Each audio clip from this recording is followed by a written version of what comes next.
It's what we do. The things we say. Not allowed on YouTube. Reality's ours. Reality's ours. We might be retards. Reality's ours. That's right.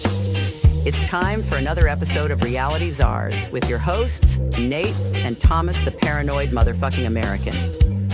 This show is full of highly opinionated, offensive, and outright degenerate commentary. Proceed at your own risk, and welcome to the Reality Czars. Hey, girl. And we're live. Welcome, everybody. This is the Reality Czars podcast, and we're your hosts tonight, Nate and Thomas, the Paranoid Motherfucking American. And tonight, it's the motherfucking brother-sucking American. Hell yeah. Still time, I guess, yeah. So we have two wonderful guests with us. We have Dr. Narco Longo, and he's somewhere. And This we is Dr. have Longo's office space, which is Dr. actually Longo's office space. Yes. Man, he's got a lot of books back there. I know, right? It's like a sacred, like, cathedral of the mind. Which is Honestly, I'm a little jealous, dude. I can't afford that many books. I have to pirate them. I have to steal them online and stuff. And we have a great Andreas Xirtus with us. Don't criticize his bourgeoisie book tendencies. The man's a materialist. I like it. Yeah. All right, it's true. I am Andreas. Hello. Something about the reggae music just throws in some discordia. You know, I like that. It's a vibe. Yeah, dude. We had to have a little ska to get us started. And then I got a little, I do have a little reggae in the background. It's a nice little background. So tonight, unfortunately, Spanish, like folk music one, and we have a southern like Baptist gospel one that just doesn't have a video for yet, but it like brought a tear to my eye. It's like a really powerful like movie scene. And I sent you the BOK Saga full file if you want to hear the death metal BOK Saga, which I made for Andy originally, but unfortunately Andy's not here right now. But at one point we were talking about the BOK Saga, and Andy said, like we're also about AI. Is like, what can AI not do or do? And this is like months and months ago when people still thought there were limits to the capacity of AI. So we're like deathcore, death metal, BOK Saga, and I still feel like it's one of the more true songs about the Bock. Baby got Bock. I mean, it's super fucking fitting being Finnish, being like Norwegian, or not Norwegian, but Scandinavian, like death metal. Like it's perfect. It's a fantastic song. It is the superior Bock song. Don't cry. I like your British rap version too.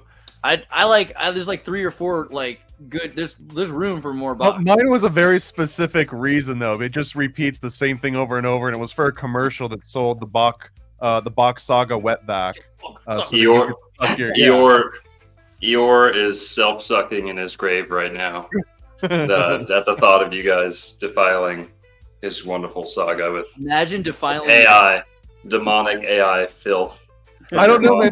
From your mom's basement. So he's like, I had this beautiful story about a goat and a woman that were drunk together, and then you ruined it with technology. That's what he's. I just gotta say, I asked, and I know Michelle is not the same as Eeyore, but Michelle Merle, I asked him very explicitly, what would Eeyore Bock feel about me making AI-generated music that made fun of the BOK Saga, that did not pay attention to the alphabet or any of like the deep esoteric stuff. It just made fun of the icky part of doing the thing, and he was like, he would have loved it, like we all joked he would. So I felt vindicated that it might not be like defiling Bock. Maybe he's laughing about it, maybe he loves it. Yes, no, I agree. I'm only teasing. Yeah, he looked like a happy man. Capricorn of the gesture of the zodiac, for sure. There's definitely a concern with lack of criticism. I feel like AI has the potential to be misused the same way as education, right? Like mainstream pop culture. Like people during Bock's time would have thought everything he was saying was antithetical to everything they were taught in school, right? And I think that for the most part, you could choose to either try to dig through that and try to find out more about it, or you could just reject it all. It's like, oh, well, I mean, this doesn't add up to the things I was taught as a 5-year-old, so I'll leave it be. And I think that's going to be a major change with technology, is people deciding whether they're going to just procedurally watch Seinfeld or use it to think new thoughts, right? And to collaborate with something that helps think in ways that they maybe. The other thing is, AI is not necessarily as forbidden as other people. AI is forbidden to have certain thoughts, but so many people are so much more afraid to say things these days than AI, right? Well, and Bock's can I posit too that AI, in a very literal way and not like in a straining way, that it's kind of like a digital version of this like autofellatio, where like you're generating content made specifically for you. You're putting your energy into this content, and then only you are consuming it, and you're not even necessarily concerned about like mass, reproduction of it. You're just kind of like, and I feel that it's almost the digital version of this. It's like a digital offering. Yeah, I'm more worried about people, having their whole YouTube script written for them, and you can't tell me there's not a drop in quality of content. Like, we can all make someone laugh with AI, but can you move someone with it? I'm not convinced, and in fact, I'm pretty hostile towards the whole practice. The beauty is that you won't know until after it's happened, when you're like, oh, that had so much heart. There's no way. And you're like, oh, it's 100% AI did it? What about, oh, it's 100%. Okay. And then it's like, now what do? You unlike the thing that you just liked? That some of the photos that Thomas has come up with of sexy Hillary Clinton have moved don't me. show any of those made again. me sexually attracted to Hillary Clinton. Only in the AI form. But I got to say, I was fully moved. And there was a move. It moved. So I have to say that there is something to that. My mom's watching this episode, by the way. Hey, Mom. I'm trying to remember. There is a guy in Australia who has over 1 million videos on YouTube, and they're all like, they're not quite AI generated. They just they're procedurally generated. They have a Python script, finds a question on YouTube that somebody has, answers the question on YouTube, and he has like 5 or 6 different intro videos of himself saying like, "Hey, welcome to my channel. There's, the next video is going to answer a question that, it's going to show you a solution to a question or a problem that you might have." And just like, he just puts it together, and he's got millions of videos, right? I love that.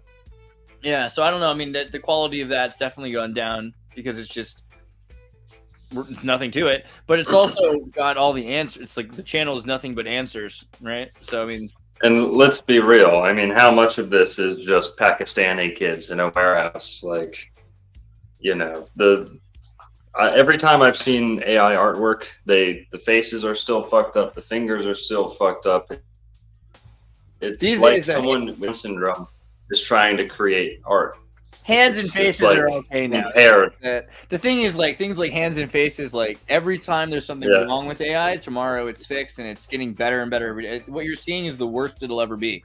Yesterday is done. Today is the worst it'll ever be. Tomorrow it'll be better. It's like that every single day. And having said that, I like Pakistani kids, and I want them to do more work, not just AI. So I don't know if that was... I definitely would like AI, and I definitely want Pakistani kids to make art. I feel like Pakistani kids are probably pretty interesting. You gotta wonder what it's like to live in Pakistan. Like, did you find like a small village that you politically align with and just hire the kids in that village to do your games, knowing that you might actually have some kind of a sway in the region? That sounds like a cool, because the alternative is some rich dude in Pakistan who can afford to drink and pay off cops, right? Because they've got the same problems that we have, in terms of, in fact, maybe worse, maybe just the same. I mean, there are definitely exploitation issues going on there too. So if they don't have to do that and they can do what they want to do, like, that could be cool. Yeah, AI is Yahweh backwards, and it's pure demonic filth. It's like worse. It's worse than pornography. It's intellectual pornography. But AI backwards, don't the Jews read right to left? So doesn't that if it's backwards, it might be. Yeah. Maybe we're. I don't know. I mean, the hardest part of getting anything done with AI, of course, is the slipperiness of all the lotion stuck on your fingers. I mean, that's the biggest threat to the AI community right now. Is I think you might be onto something. The strala of light coming through your mom's basement when we're asking AI questions. Is That's how Apple's gonna move ahead again with Siri, because it'll be hands free. You're right. Yeah, AI is just a cheapening of everything, and it's like people think they're going to program computers to write symphonies and all this, and no, it's just going to water things down ultimately. A bunch of people are asking why Juan's not here. It's because Juan is literally going to end up getting a divorce if he spends one more night with a bunch of dudes talking about BOK Saga instead of spending it with his family. And like I have that on high authority. That's not even a joke. So that's the main reason Juan's not here. Yeah, but want to talk about the homunculus. Yeah, he's pulled that card like 3 or 4 times, and now it's like starting to get old. His poor wife probably has to dress up like a homunculus half the time. We're supposed to talk about the BOK Saga. Yeah, it's the only thing that can get him in the zone anymore. Dude, he's got like a bed jar. Yeah, I can see it. But the BOK Saga, earlier we were talking about this thing that I did a video. We were talking about Mormons and all that stuff, and Paranoid American's doing Monday Mormon streams. I'm doing some Latter-day Wave stuff. Nate's talked to some Gnostic Mormons. And there's a kind of thing that's interesting. Like, they read the Bible more, I think, than other people, it seems like, is a stereotype. And they found things you don't really notice, like the Lord, the Messiah is the king of serpents. And there's the goat and the scapegoat. And, like, Christ is the goat. Which is, like, you don't think of Christ as the goat. Unless you're, like, Knights Templar. You don't usually think of Christ as the Baphomet of the story. You know what I mean? So it's interesting that it's, like, in the Bible as a goat, and the relationship with scapegoat, and then to BOK Saga, right? Because this idea that the Christ is the goat, I mean, could you find a more, like, not even metaphorical but literal evidence of the BOK Saga? That's wild. Can I touch on that, Andreas? That's a really good point. I was flipping through pictures of goats today, and I hope we're gonna give a brief overview here a little bit, maybe bring some people up to speed. But just for now, to your point about the goat and Jesus, I'm an astrotheologer. Everyone knows there's astrotheology in the Bible. I'm not, that's not new to anyone, really. These ancient dudes were looking at stars. They were thinking about metaphysics and astronomy, of course. I'll pray for your souls after this is over. Let me tell you about the goat. Is that Capricorn?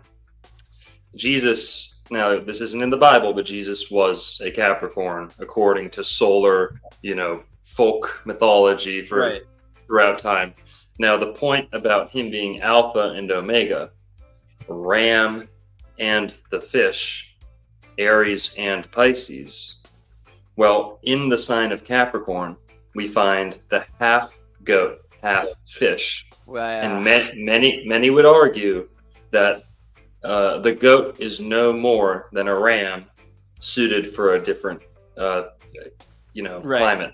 There's a thing with the Hebrew, the ram and the goat and the unicorn with the So according to some, the glyph for Capricorn comes from the fact that the goat is actually a ram with some more kind of serpentine qualities infused in there, and that's where it gets its maybe its darker associations too. And that's interesting, because just the fact that people would, if you were to explain to a novice layman on the street, like, hey, goat, serpent, I think that's shocking and weird. But if you think about it from all the mythological symbolism, like especially Capricorn, people are focusing far more on astronomy than on what month it is. Like, that's the reason they care what month it is because they believe that harvest and weather, stars are all connected. So it's perfect. But maybe we should explain. Go ahead, but I want to say we should explain a bit about the BOK Saga for novices too. And Jesus was the sacrifice of all sacrifices, thus making him the scapegoat of humanity. Right. And really is a goat in quality, birthday. Mythologically speaking, it's undeniable he's associated with the goat, the eternal goat myth. Yeah, I'll pull up the thing here. Nate, if it's okay, I'll pull up a screen here. Here we go. In the Bible, talking about Azazel, this sort of both place and like luminary lore, like realm and personage, right? That is Azazel. And during Yom Kippur, you send the goat to be an exchange of sacrifice, right? And so in the Bible, there's this idea of there's two kid goats, right? There's a scapegoat, and there's like one that's given to the like one that's like for the Lord and one that's for the devil, essentially, right? And that's super reductionist because the devil's not even the right term. But this idea that there's two, and then it's translated wrong because in the Bible it's shown in like the NIV and JFK is like that, like they'll give two goats, like one for this and one for that. But in the Hebrew, it's actually one as this and one as that. So the goat is representing Christ. One goat is representing Christ, and the other goat is representing the alternative to Christ, whatever that is. Right? Wonderful. Also, anytime you're going to talk about human trafficking and worshiping Satan going hand in hand, you know, just not to go down another rabbit hole, but why do we call it kidnapping? After all, it is goat hunting, you could say. Kidnapping is goat hunting. I guess the screams would sound similar. Well, there's another aspect to that, which is like fox hunting and goat hunting. The way it was is that you chase the goat out until it's exhausted, and you're constantly making noise and terrifying it until it hides, and then you chase it out of its hiding spot. And you do this all day until the goat or the fox, because the British eventually use foxes, is so terrified and exhausted it gives up. It's like, fine, I don't know what else to do. Just kill me.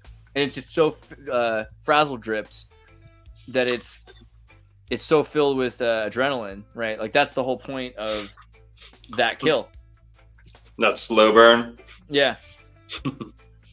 But okay, so because I don't know, we know about the BOK Saga. We've been talking about it for months. Maybe it's worth explaining for anyone who's tuning in who's new at this.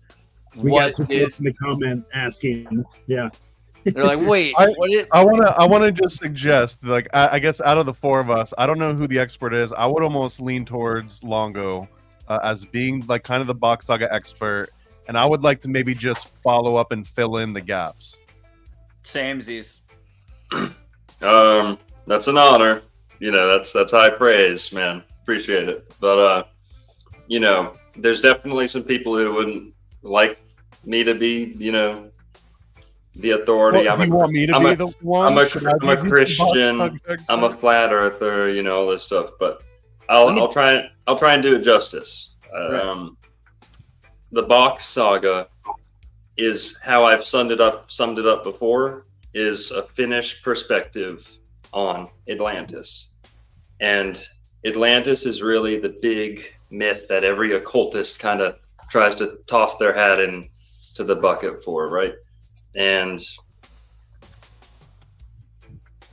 it's an explanation not only of a creation story for mankind, the origin story of mankind, it's also an explanation for the origin of the alphabet.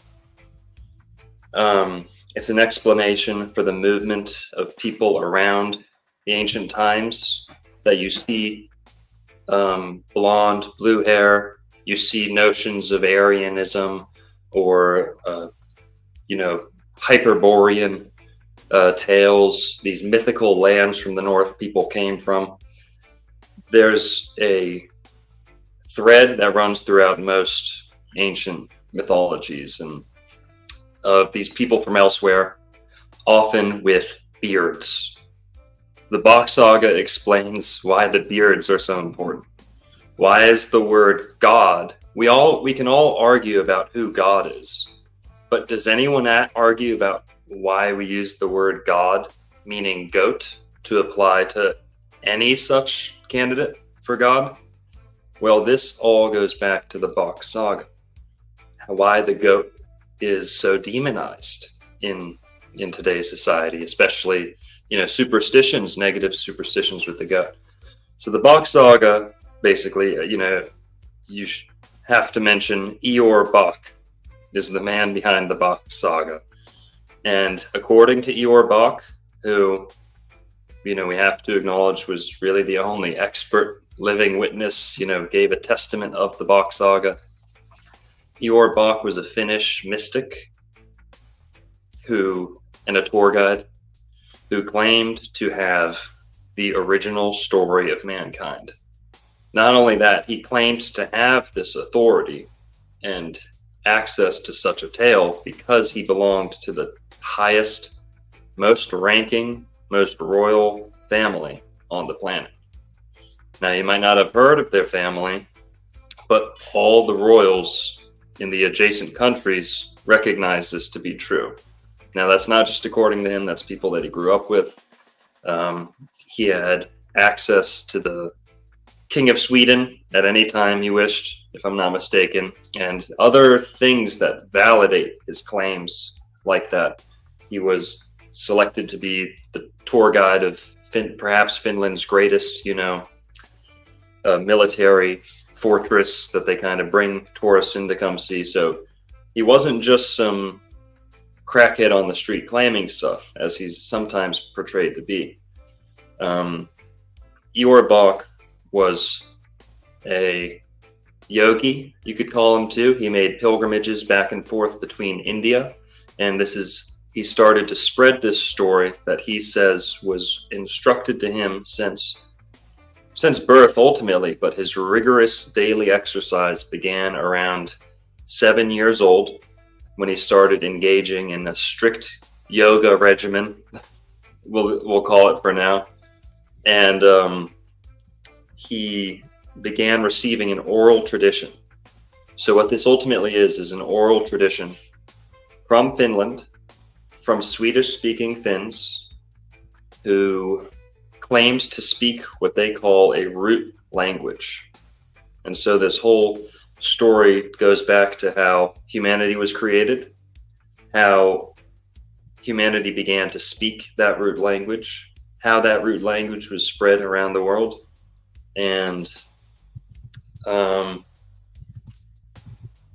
think that's about as much as I can throw out at once. I think there's some things I would throw in there, like, okay, if that were all it was, then it would have probably been boring and no one would have noticed it or whatever.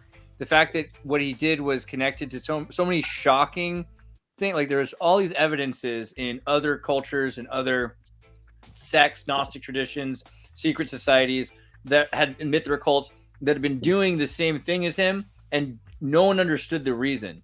And all of a sudden he's like, well, this is why this is out. It's actually not that weird. It seems way weirder if you're uninitiated, but like for instance, a naked person sitting to a Puritan, like a Christian who has to cover themselves because they believe in the Garden of Eden and all that stuff. A naked person seems out of place. But in India, in ancient India, and in Finland, in ancient Finland, like this tradition of Shiva and Odin and Digambara, where you're naked, is actually like the most modest thing you can do. So there's also like a cultural change that's happening. And there's some people that are saying, well, I don't really know what's right or wrong. I have my culture's understanding of it, especially in the 70s. And so they're like, well, maybe we should hear out Ior Bock more and we should understand what he's talking about. And unfortunately, I think because he was the only guy at this point in time that was able to do these things, it was a lot of burden for one person. And so I think it made him, it usually does make you kind of crazy to like know so much and to try to help so many people. So there's a convolution there as well as you become like a 70-year-old man, what we're trying to find. But at the end of the day, as I look into the Bock Saga more and more, the things that I think of as shocking or weird or whatever, they're just examples of Tantra or examples of ancient practices. And it's really interesting that this guy knows all of these things one way or another. Yeah, absolutely. It's really interesting. I'm really sad that Andy couldn't be here. So everybody, Andy is recovering from something, so he couldn't be here tonight. I also want to give a big shout out to my buddy Will Blunderfield. He was going to be here tonight as well, but he's getting over a cold. He's a really interesting guy. He's a yogi himself. He's kind of like a health instructor, like kind of like that double soul shaman. Double soul shaman, yeah. Shout out double soul shaman. No, double soul shaman was going to be here tonight. Yep. I invited him tonight. He's still recovering from a sickness. because I wanted him to give some cultural context with some of this stuff, because what we are going to get into are some of the more controversial aspects of the Bock Saga that are going to probably freak some people out. But like, I thought that Will Blunderfield or Double Soul Shaman would kind of give some more context with some of the ancient practices and some of the cultural stuff that other civilizations have done from time to time that seem very homosexual and freaky to us. That is maybe normal. Like, I have my own Christian baggage that freaked me out about that stuff. Bro, what a man and another man and a midget and a donkey do together with a woman is totally their own business. Well, Yeah, I dude, think but, the intro that Longo and Andreas just gave is the one that I had heard before, and it's incredibly succinct. But then the version that I got, and I guess I'll retell the very short version when I went and read through the Carl Borgen's book, is that the Bock Saga is that a goat bangs an ape, they produce 2 human children. The boy at age 7, neither of them have any language, they don't know what letters look like, they don't really have any way to communicate or spread knowledge. The boy at 7 years old finds out he can suck his own dick, and once he sucks his own dick and drinks his own cum, he spontaneously understands the alphabet. He understands how language works. He then has his sister ingest his semen, and now she knows how the alphabet works. Which is And basically from there, the movie Blue Lagoon. It's not that weird. yeah, it's exactly the movie Blue Lagoon. You should check in the comments down below for a link to that. But that's the really premise of all of it, and because of this act of autofellatio and sucking yourself off and gaining knowledge from it, since that was the original spark of human intellect and communication and culture, that is like this highly coveted aspect that needs to be present in all forms. Every single little aspect of the Bock Saga, from the start to the finish, has to represent that core, foundational element. And it's weird that people, it took a while. Like, I heard about Bock Saga for years, and then when I actually read the book, I was like, wait, is this the same thing that everyone's been talking about, the alphabet and the zodiac, and like, oh, you take this root word, what about that part, man? What about, so anyways, that was my introduction to Bock Saga. I'd like the first chance to respond to that, if that's all right. Yeah, that's kind of the soft disclosure that comes along with it, because there are things that are downright disgusting in the Bock Saga. That's coming from an admirer of it. Now, I'll tell you what the worth in the Bock Saga is. And you don't have to agree with it. You don't have to practice it, right? But there are questions that have not been answered, and they are some of the most crucial questions, right? Why are the Greeks, why are these people, that people in ancient times depicted in situations of bestiality and homoeroticism and things like this? Are these the same people who built the wonderful buildings and wrote the wonderful scriptures and all this stuff? Well, man, basically,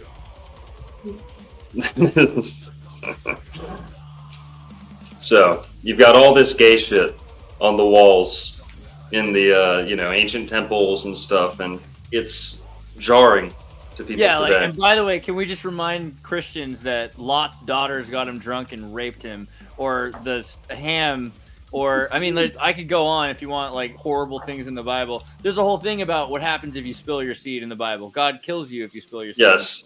Yeah. Thank you. So Xirtus, the core value of the Bock Saga is that your precious bodily fluids are the most important thing in the world, and that not only does our very reproduction depend on it, but there is a psycho-spiritual quality to these fluids. Whether you're a tantric, practitioner or not, there are people who do that, and the evil people who rule the world are engaged in some degree of this stuff. Now, there's plenty of good people who do it too, but you should be informed a little bit on it. Right, and Now- evil people are gonna think that it doesn't matter what you think about it. They don't care if you think it's bad or good. They don't care. And if they can convince you that something is disgusting, bad, or shocking, and you won't do it, then it keeps it a monopoly for them. Yeah. This They get to Music. keep all that yummy stuff. this music's not my scene, man. Baby got Bock. We're just I pushing can't, through it. Okay, I'll lower it. Sorry. Here we go. That's all right. Yeah, I can't think with that. Sorry about that. That's We had all a right. super chat, and somebody asked us to switch that to the background music. So We don't have to do it forever. I'm glad. I think we got a whole playthrough. So So here, okay. this is the point that needs to be understood. In this previous system, sexual fluids were prized beyond belief. Now, you might not like all the weird stuff they may have been doing, but they did not have, gender confusion.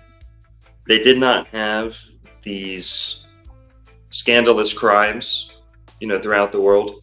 And the main thing with the Bock Saga is this needs to be understood, everyone. In ancient times, there was a system of white magic that ruled the world. White magic. Sexual fluids is what the world ran off of. Today, we live in black magic. I've flipped through about as many black magic, dark grimoires books you can, okay? I've come to the conclusion that blood magic is black magic. There's no black magic without blood, and there's no blood magic that isn't black magic, unless it's menstrual blood. But that's a whole nother controversy. Blood magic is black magic. White magic uses life-giving fluids. And this is anthropologically what they're. If you read any of these books, that's the way it works in these books. Now, Well, the does Bock, this include the Black Yeah. Mass and the unholy Eucharist? those are not black magic. Aleister Crowley denounced black magic. You'd know that if you read. Well, Catherine de just Medici, I think, books. predates Aleister Crowley, and she's the one that I think has the first documented version of the unholy Not- Eucharist, which is where Well, they put bodily fluids on an actual Eucharist in an inversion of the Roman Catholic Mass. Well, that's evil. You can use bodily fluids for evil. Don't get me wrong. But Is that Aleister evil, though? Crowley- Because if that's knowledge, what would be evil about spreading knowledge if there's no blood involved? You sound like a serpent. Well, okay, hang on. Let me finish my thought here. Okay, the Bock Saga explains how and when the world switched from a white magic golden age to a black magic, blood magic, terrifying Iron Age, Copper Age, Bronze Age, whatever you want to call it. Okay, man went back to the Stone Age. Not necessarily in technology, but in morality. Okay? Whether it was the Ice Age, we're going to be talking about the Ice Age. That's also probably the biggest element we haven't brought up here is the Ice Age and the Atlantis. But this is And the the fertility. This is the fertility element. The fertility. Why did every ancient society have fertility cults? Why were they obsessed with fertility? The Bock Saga gives us the answers. That's the value in it. And it, like I said, it shows us where and when the whole world switched to largely being ran off blood magic. And today, you've got people in the streets who will walk past a Caparo ritual in Brooklyn where chickens are being slaughtered and they won't bat an eye. But if people are copulating in the streets, which I'm not always in support of, With chickens? they'll call the police with humans. Now, here's my other point. The Bock Saga stresses this point immensely. We live in a twisted society. You may not like the disgusting sex stuff. That's okay. It's not my cup of tea either. Now, Tantra's a whole, universe to go explore, and most of it is charlatanism and just, BS. But there's clearly also some weird metaphor because the goat and the ape, There's something beyond just the sick part. That's all I'm saying. It's clearly deeper than that. Yes. I forgot what I was going to say. I'm sorry. I'm the worst. That's okay. What was I saying? Well, you're getting into the not being a fan of the icky sex stuff. The blood magic and the animal stuff and... There was dudes fucking chicken. No, whatever. Like Oh yeah, okay. Here. This is what's wrong to society, and this is what can stress it's the crucial element of the BOK Saga. What it's trying to impart on people. And tell me if I'm wrong here. And I've grown up hunting. I've grown up killing. I believe in self-defense. I'm no pacifist. I'm no leftist sex freak. But hear me out on this. We live in a world today where you can walk down the street and you'll see a gun fight on TV. I like my guns. Don't get me wrong. You can walk down the street today and walk by every bar in town, and there'll be a shootout on the screen. There'll be a war scene. There'll be a torture scene. There might even be a rape scene in half of your favorite movies. They might be my favorite movies too. But here's what's wrong. If you saw lovemaking on a TV in a public place, the police would be called instantly. Instantly. In a decent place, at least. And I'm not saying those people are wrong for doing so, but our morals have been flipped. You can walk by and see violence on a television, and people are unaffected. No, not a glance. You can see blood pouring out of an eye socket. No one cares. No one bats an eye. So that is the shift that we're addressing here tonight. And you might think it's well okay to see guns on TV. I like guns. I like them in my home. I like them on my hip. I don't need them firing off in my sports bar when I'm trying to eat. So that's the culture switch that we're addressing here. And it might be weird, but they were more innocent. They were more responsible. They loved humanity. They love nature. And there's no weird kink to any of this. There's no weird kink. The people who have kinks like this today are suffering from maybe some ancient past life memory. Not my problem. I don't condone any weird fucking nasty sex stuff, but none of this has that kink element to it. None of it has that taboo element. When they were doing these things, they weren't getting off on it like in a dirty way. It was an everyday part of life. Right. So that's my 2 cents, and Yeah. there you go. I feel like I have to throw a quick devil's advocate in, just the violence versus sex, the way that I've understood it in my Rockefeller brainwashed, version, but that you can prevent a 7-year-old kid from getting his hands on a gun. You can't prevent them from getting their hands on their dick. So if you show him like how that thing works, now all of a sudden he's got a loaded rifle in his pocket all the time. Someone needs to read Aldous Huxley, I think, but you can definitely keep your hands. You can destroy like if you hyper. Well, I mean, I joined saltpeter in the military. They give you that in basic, so I understand that you can sort of like chemically castrate. But also, you can just like post-traumatic stress from hypersexualization and pornography from children is making them less sexual, and we're seeing that happen to this new generation of kids. Their association happened before sexuality with pornography, so they're confused and they're more interested in the pornography itself, which is a kind of voyeurism, like it's watching someone else do the act, which is leading. You can see like trending and cuckoldry, etc. There's all kinds of issues with this, and then we connect that back to wartime when you rape the girl next door of your village in front of the village so that they're demoralized, and you're doing this like the girl next door kind of pornography is the most popular kind of pornography. So it's designed to demoralize you and feel like, well, everyone around you has been. It's a post-war rape strategy to destroy a people.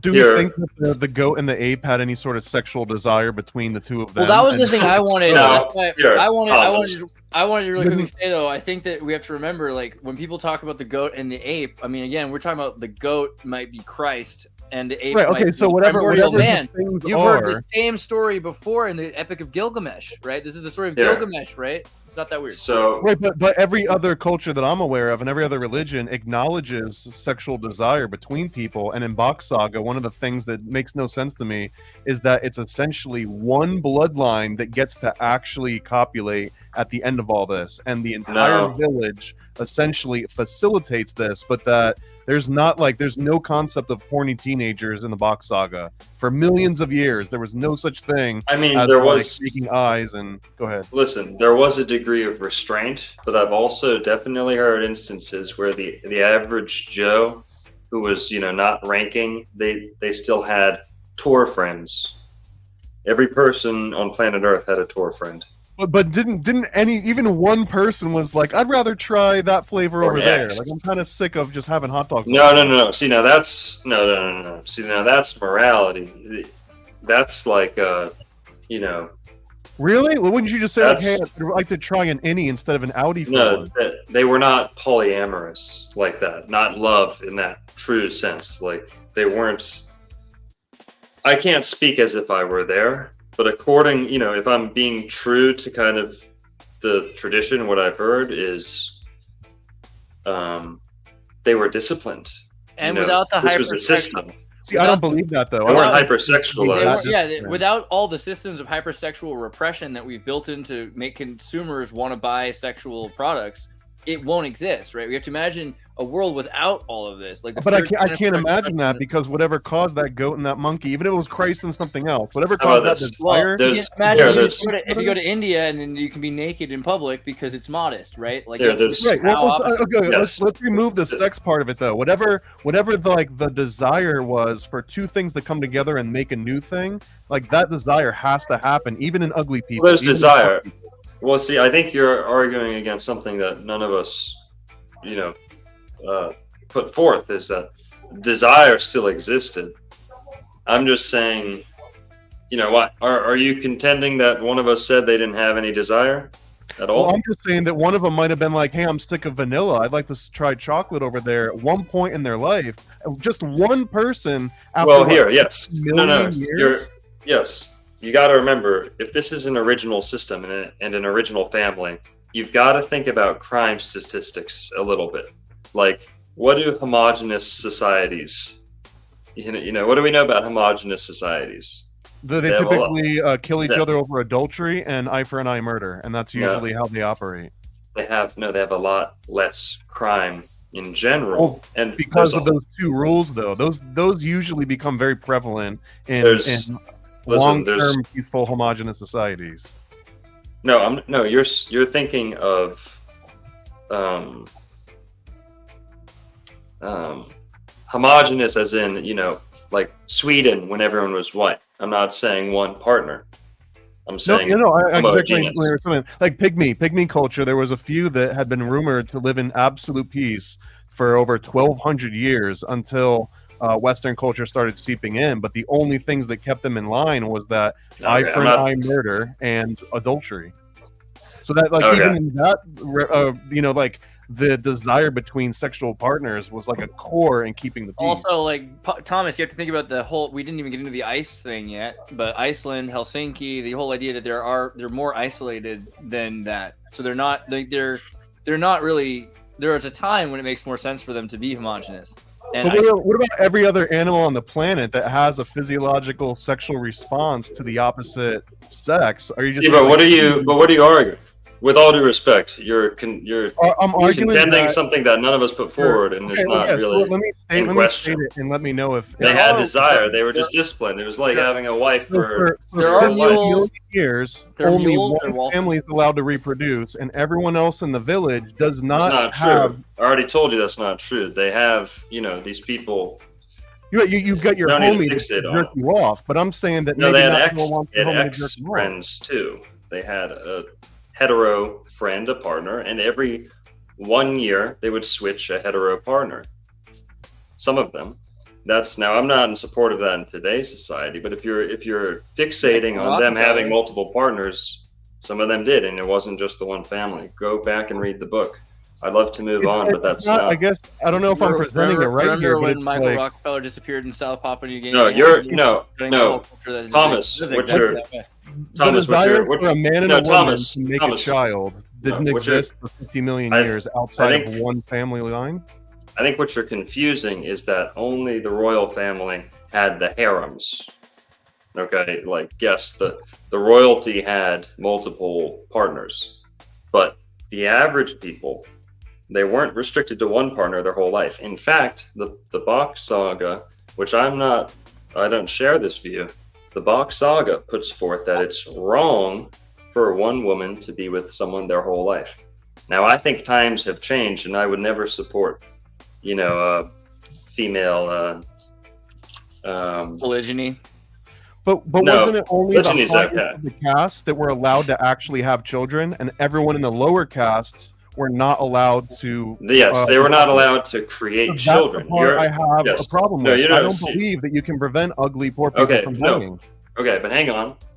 You just put me through the ringer here on something you confused. Well, this is the offering. You're, no, my no, friend. excuse me. I was talking. You just said copulating versus having a child. It's true that the lower class did not have the right to make children. Okay, that's but what I have. They still had sexual partners. Okay, let's ignore the copulation, the sexual gratification, the desire for a male in one species and a female to come together and make a child. I think it goes beyond like human. It's like in the limbic system that's deeper than what we can rationalize away. And that's what I have a problem is that for 50 million years, people were able to suppress what feels like the most fundamental urge of all mammals.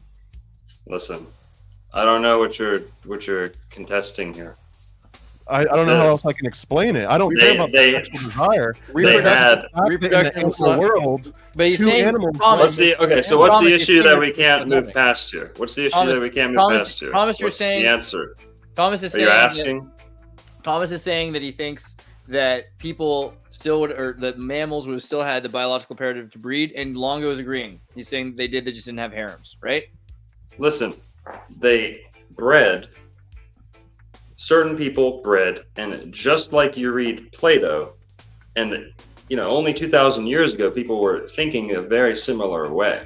This is not like revolutionary thing. Hey, the best cream of the crop of society is going to do most of the baby making. That's not revolutionary. That's not unique to the BOK Saga. But the difference is that Why usually fixate? that's almost There's so much more to talk through tonight. Are you just representing the skeptics here tonight?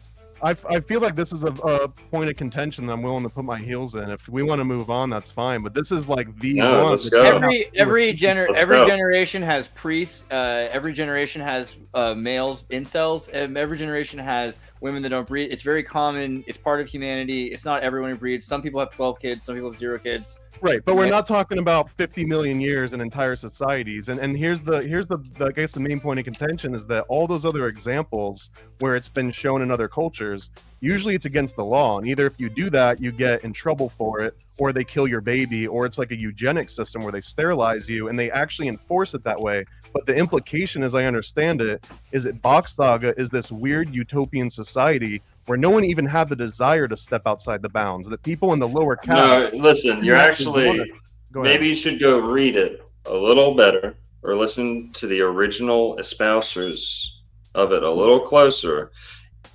There's a whole bunch of ways you're wrong, but if we look at the initial outcropping of what they call the more than, the extra children, there was an inherent deviation. Now you've got to remember, much of this is coming through this choke point of them being in the Ice Age, and according to them, there's only 50, as few as 50 people at one point, if not less. It was very easy to get everyone on the same page. Now, Paradise Times, that's way out there. That's like Adam and Eve type conditions. Paradise, we can debate that too, but let's debate the weather element, since we haven't brought it up at all. Under this trapped in the ice scenario, it would have been easy to get people on the same page. Okay? I don't agree with that, but I'll submit to that for sake of conversation. But I've seen what else were we together talking in a about? high stress situation. It's not the easiest thing to get everyone on the same page. I mean, also just like think about how sexuality works. It's driven by a puberty, which happens through hormonal responses. If those don't happen and trigger, we're seeing kids now, they're taking puberty hormone blockers and they're becoming asexual. Like it's totally plausible that people had different hormonal responses due to different environmental conditions, and that people live longer because they didn't. I mean, there's all sorts of different changes that happen in your epigenetic structure if you're not having puberty at the same time and you have the same hormones. And those hormones extra, to your point, Thomas, to your point about them not deviating, do I really have to contend that? Half of the story is that some of them didn't follow the script, had a couple extra kids, or the kids didn't want to come when they were supposed to. Those kids didn't want to be outside of the system and started having kids. Right. Are we just going to gloss over that your whole last premise ignores that whole part of the story? My understanding is that only happened. You want to debate here tonight? And that it was whenever the BOK Saga. Oh, if you read the book, you wouldn't be spacing on this. Okay. If you read it as closely as you think, and you weren't just fixating on the coming part, okay, you would have seen that half of the story is how the deviation occurs. Yeah, the ones who are getting told you couldn't reproduce when you want went off and started a whole kingdom because they wanted to reproduce and have foreign wives. And so yes, part of a desire did bleed through. I didn't skip over that part. If you watched my video of us, we talk about the whole page 1 to the so anyways to recount for that. It's just a whole nothing burger. You talk like 10 minutes about them not having desire, which none of us contested, and then you bring up the part about them never deviating when half the stories. I disagree that it was a nothing burger, and I think you sidestepped the desire argument more than there's no desire argument. What's the desire argument? That two mammals in any species have a desire to make a new animal between them outside of sexual desire, that it's built into them, which is why we have mules and why we have wolfins, but mules can't reproduce because they don't have the same promoter sequences in between their genetics, so they end up having a sterile mule that can't reproduce. I mean, this is common that we have that happen, and there's no second generation, right? It's impossible. I'm willing to move on to that. I just want to make the point that the utopian pitch of BOK Saga is that, people deviated, and that was essentially the downfall of society, at large. But that it's described that there was 50 million years before that of utopian times. And I just cannot fathom that for that long, poor people didn't hang. Let's talk about it. Let's talk about it. I'll right here. We can sum it up. Prior to the fall and the change in the climate, whatever you want to call it, let's say there's golden age qualities, which is what the BOK Saga claims. We're a golden age climate. No war, no fighting, no murder, no crime. None. Well, we don't have an explicit claim that nothing bad ever happened, but I'm willing to pretty liberally. I'm willing to debate you on those grounds that nothing bad even happened. Okay. Let's just say we have these golden age conditions, and there was a paradise around the world, climatically. There was tropical paradise all around the world, mango banana as they claim. Now, in this setting, man was largely animal-like. Now, our separation from animal was the ability to speak, to write. We had the language, we had the root language. And then you also have forgot what I was gonna say. Okay, man had astrology. That's clearly laid out in the BOK Saga, that astrology was one of the earliest implements of learning and determining the future, things like that. So what they do is they take the astrology, they notice the 7 stars, 7 wandering luminaries, and they model their society after this. They see a sun and a moon, boom, a man and a woman. They see the 7 wandering stars, or 5, you want to say, 5 added on to the 2. This is where you get your groupings of 7. They might have been looking at the Pleiades and got their grouping of 7. They might have been looking at, the list goes on. They are modeling their society after the stars. You're arguing something that's way harder to conceptualize. What I'm telling you is exactly what they tell us. And when you look at modern native, not modern, ancient Native American culture, what do? As soon as man is kind of inching his way out of the Stone Age, he models his culture after the heavens.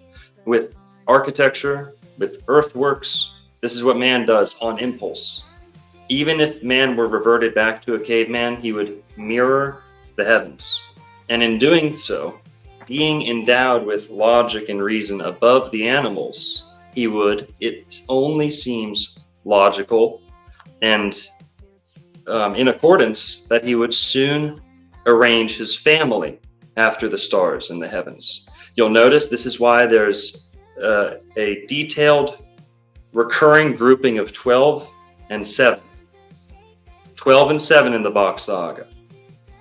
These are eternal astrological truths that are encoded into this story that give it veracity beyond its historical veracity. It can just be retrofitted though, because he releases it in 84, so he's got the advantage of like everything that's ever been written and just saying, oh yeah, BOK Saga actually said that first, like 50 million years ago. So many people cite the BOK Saga as self-referential proof, just like the Bible, and I don't understand why like people will criticize the Bible and give the BOK Saga extra credit for this. Well, I'll bet you know the Bible as little as you know the BOK Saga, with all due respect. I mean, if every retort is just going to be an assumption on what I do or don't know, then this is very less productive than I was expecting, unfortunately. Hey, I didn't think I was walking into a debate. You came over to my meetup. I met you. We were more than respectful. Is this not? Are we not being respectful? Of course, we're being respectful. I feel like these are, dude. Like, how do you prevent ugly people from banging in the dark? I don't want to know why we keep sidestepping this question. What's sidestepping? Yeah, people are still. I don't know what you're posing. I really don't know. There's no question. What you're posing. What's the disagreement?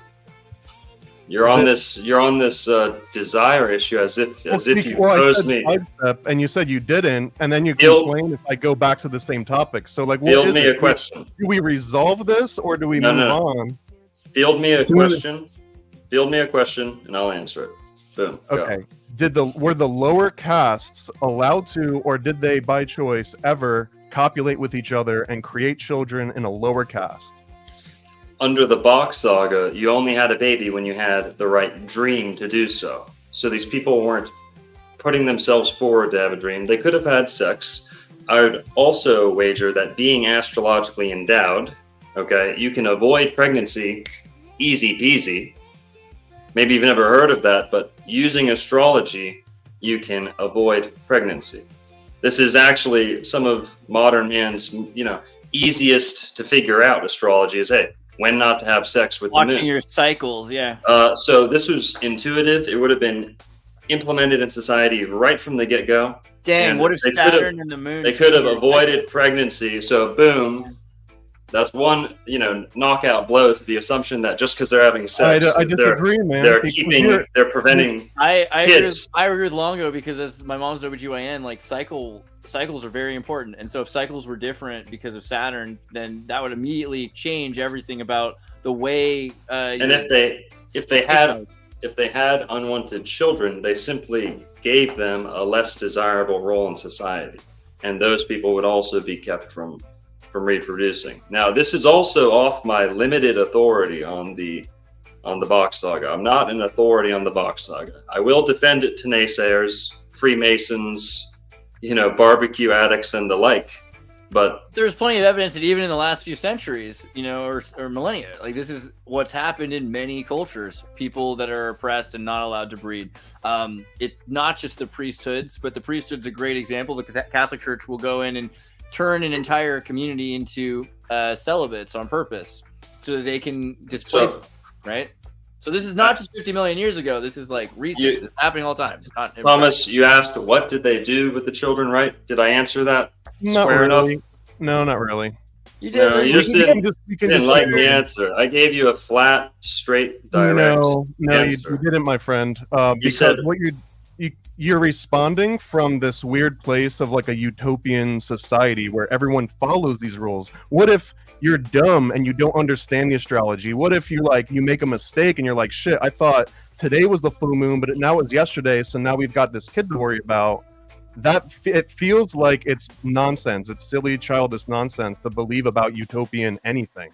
Well, I think the idea that the world used to be more palatable. What is if pretty you're obvious. just- We have evidence the world usld to be more palatable. We know that. We look at the world. Right, we can but see, we don't have we can- evidence of utopian societies. Well, I can show you evidence that people before the the Neolithic era, we're talking about long ago, were at least a foot taller on average, lived decade longer at least. We have straight teeth. You'll never find an asymmetrical skull. Clearly, life was somehow better, right? And so we don't compare today. I don't think straight teeth means that ugly people don't bang in the dark. I don't know if it means there might not Whatever. even be ugly people at that point. Like we're talking Whatever. about. Lower caste. I'm being facetious here, but anyone in the lower caste, I don't think that everyone would self-regulate to such an extent that this particular society and culture lasts long enough to turn into this world religion Listen, I mean, legacy. also you have 50 million years. I mean, years could be different based on our understanding of years. All this is subject to change based on what we understand a year to be, which has to do with cycles. Cycles could be quicker, or shorter, right? And what I'm familiar Alright. with, at least, is that they were isolated as fuck. We're gonna move on or what? We're gonna move on or we're gonna move I on don't or think we'll what? be happy with what I want to Thomas, move on to, though. I can't tell how much Listen. this is real or radio, but let's Who, pretend it's who radio. set this? Who set this up? Was this Reality Czars? This is actually we can I blame think this so. on Andy, who didn't show up. Okay. I'm sorry, doctor. I wasn't meaning to have a crazy. Yeah, they're not supposed to be. No, yeah. Listen, Thomas, you came out to my meetup, which was a sweet gathering. Twan told me you pretty much never leave your house because you're just a fat loser Freemason. Basically, That sounds like something Juan would say, to be honest. if you didn't just want to listen and join, you should have just said, "Hey, we're going to be debating this," or you could have debated me in person. I think it's a little suspect. The first time I ever share the screen with you, you want to put the gloves on, but when I invite you to my meetup, you're all, "Hey, man, thanks, lovey-dovey, showing face." You're just another fraud, fat, stupid Freemason. I'm pretty sure there's fucking a- loser. The chat agrees. You treated me disrespectfully here. We could have talked nicely. You told me I didn't answer your question. I answered your question square. You know it. You're roasted on camera. Let's move on. We can move on without him if we want. I honestly think You're- misunderstanding though. you're done. I You're wanna done. point out, I would. All right. You're toast, man. Toast. Mic drop and heard, but at the same time, I think there's a misunderstanding because as far as I gave you the benefit Thomas of the doubt. Thomas- I gave you Thomas the is benefit far of the more- doubt. Being a fat Freemason who never leaves his mom's Is this house. that I brought Capricorn you. humor you were I talking brought about? you Thomas to is my way more meetup. into the BOK Saga than Juan, I as brought far you as I to know. my meetup, I and showed then up to be nice to Juan because and I introduced you Juan to all the nice showed up to Juan. truthers in the state that you would have never met otherwise because you don't leave your fucking mom's house. Okay, roasted. So You want to talk BOK Saga or you want to debate? You're not going to like the next thing I want to talk about. Oh, let's get into it. So no Oh. warfare. this No, whole I'll time face too. it. I'll face it head on. And by the way, what ticked me off is I'm a man of dignity. When someone says answer my question direct and I answer them direct, that's dignity. That's disagree. respect. You don't I'm not know allowed to the disagree. you don't know the first thing about respect, you ugly fat Freemason, and that's a fact. It's objective, and I gave you the benefit of the doubt, and you spit it in my face. And if you want to be in front of my 50,000 subscribers, that's what you're gonna get. How's that for a jackpot? Is this how you present What's- respect? This is your This is version of respect? respectful. This is respectful. This is radio. This is- Absolutely, it is. Okay, so next question: no warfare this entire time, and the military. You're a Freemason, aren't you, Thomas? I'm a 32nd degree Freemason. Yeah. Yeah, you're 32,000 pounds overweight, and you're on the 32nd parallel of the wrong latitude. Okay? So Get out of we're- America. You're not a good American. You're too paranoid for my liking, and you're a fat loser Freemason. I'm having a field day. If you want to come in front of my 50,000 subscribers and pull the gloves on with me, you're going to look like a fucking fool walking through the door on the way out. I appreciate it. I'm pretty How sure am I doing? How am I doing, chat? I'm pretty sure that Okay. Juan does. I'm pretty sure that Thomas likes the Bock Saga more than Juan does, and that there's a huge misunderstanding here. But I would understand why you would defend that way if that was Hey, the case. you I just give think there's a someone mistake. you give someone the benefit of the doubt. Be We'll give him a careful, little guys. more benefit of a doubt because I'm pretty sure. I'm here to talk it out, but Yeah, let's if talk he wants about- to let's pull talk the about the gloves war on, thing. we'll let's just talk about the- we'll just go straight out. I don't do Let- this passive aggressive BS. Let's I talk don't about the do war this. thing. I don't do this sneering critiquing as if I'm some intellectual when you're really just some loser who never even read the book. Obviously, and you tell me that I'm sidestepping. Fuck you. You're hobble stepping. You're fat stepping. Ugh.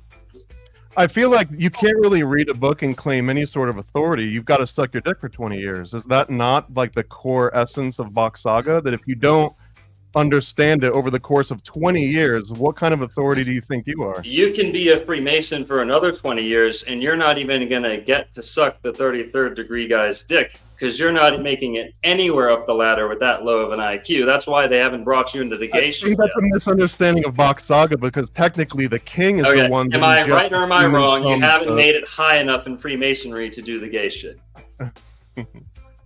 Yeah, you don't like that. Let's fixate on your little ugly little cult's gay practices. I mean, Oh, we it's a- can, but I thought this was about BOK Saga. Yeah. No, you're a fucking Freemason who's out here to ridicule a beautiful, wonderful take on world mythology. I got permission from Michelle Merle to make fun of the BOK Saga. That's okay. I can make fun of the BOK Saga. You can't make fun of it because you don't know it. You're just Okay. Nate, ridiculing. how you doing, Nate? Sounds like You're looking pretty good. gatekeeping. How's it going, Nate? How you doing, Nate?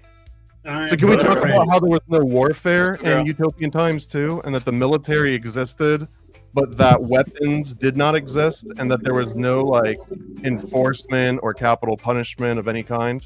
They existed. They were ceremonial, according to the story. You're also grilling us as if we're like adamant, or at least me. I mean, I'll speak for myself. You're grilling me as if I'm like a 1,000,000% proponent of every word in the BOK Saga. It's an ancient mythology that I appreciate. Chill. I mean, you're not making any points. These are the exact questions that I asked on the previous roundtable that didn't elicit such a reaction from anybody. No, you told me that I'm sidestepping. That's what elicited the reaction. Everyone knows it. Yeah, well, the 'cause I face asked right you- here. I asked you what prevented the lower caste from reproducing. You started talking about people could avoid getting pregnant by astrology, but I'm There's just plenty wondering. of ways they could have avoided. Yeah, you got roasted. It's They right could- here they for could- everyone to see. You can run it back. You can look at it one way if you want. But just because people knew how to avoid it, like there's accidental teenage pregnancies now, people know how to avoid it. Sure, So they I- had accidents and they addressed the accidents in the story. You want to talk about them? Is Go that for still, it. How still did they address sidestepping? Did they No. was it like Roman style and they throwed it off a cliff or what? Listen, I just answered your question. You I said don't you want to. handled I don't it. want to How start. did they I don't handle want to it? start another line of questioning where you just rattle it on and say, "Oh, I didn't do that."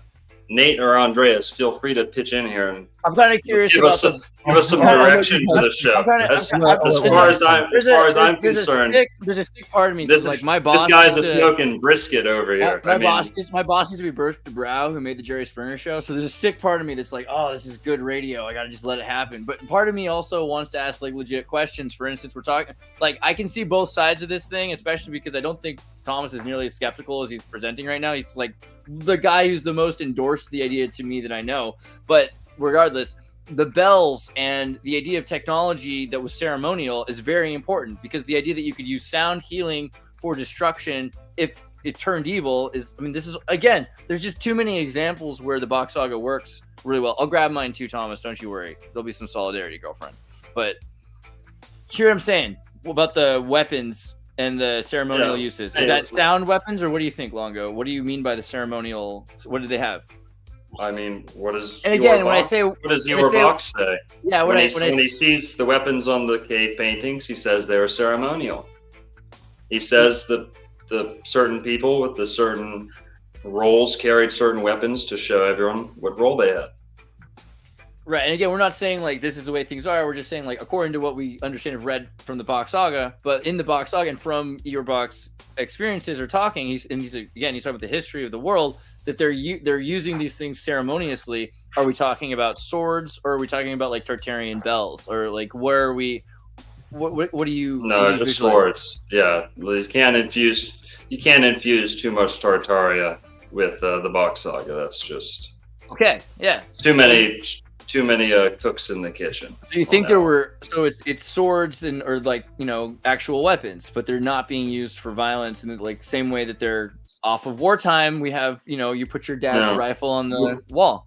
The way it's been explained to me is when copulation, reproduction is done in complete harmony, there's no underlying urge to swing a sword or to hurt people. Now, that being said, I've hurt a lot of people. This isn't like I'm saying we can just snap our fingers and make this happen today, or the people alive today would work in this system, Thomas. I think you're, fundamentally just approaching this from a million different wrong places. We're not trying to put the people alive today into the times back then. But that being said, did this ceremonial reproduction, fertility rituals, you fought the greatest war there's ever been. You fought the greatest war there's ever been, the bloodiest battle there's ever been. It was also the most intense race there's ever been. You made it to the egg. You conquered the others. You survived. This is the afterlife. This is the afterlife. And the evolution that science tries to muddy the waters with is the evolution of the eel, the sperm, making its way to the egg, racing, fighting, warring, being received into the egg, and then progressing through the stages of animal life on the planet. From pond scum to tadpole to toad, and so on, turtle, and so on, to terrestrial. And this is represented in the womb. The embryo takes the form of different animals, progressing like the stages of evolution in the womb. And according to this system, that is where evolution comes from, the misguided, corrupted conception of evolution put in a time frame preceding humanity, whereas it's actually the story of man in the womb. And in fact, the BOK Saga uses modern science a little bit like a system of mythology, saying, well, it's not the development of the embryo, or they don't have it as the embryo developing. They have it as pond scum going to iguana, or eel to iguana to monkey, and then we come out. The BOK Saga kind of rectifies that, because they explain how it's the eel. The eel is the original sperm, and the eel, Eeyore doesn't really talk about this, but the eel has a special connection to the Gulf Stream as well, which Eeyore does talk about, and the BOK Saga does deal with the Gulf Stream a lot. So the American eel is an interesting story out of Florida, but blah, blah, blah. You see the shifting of different creatures in the embryo. That's evolution. That's all the wars that have ever been fought on the world. In truth, that's the bloodiest battle. And when you win that battle and everything's, you're brought to term naturally and harmoniously, you've already conquered, warred, raised through the levels of animal life, and have ascended to godlike, a primate. And then,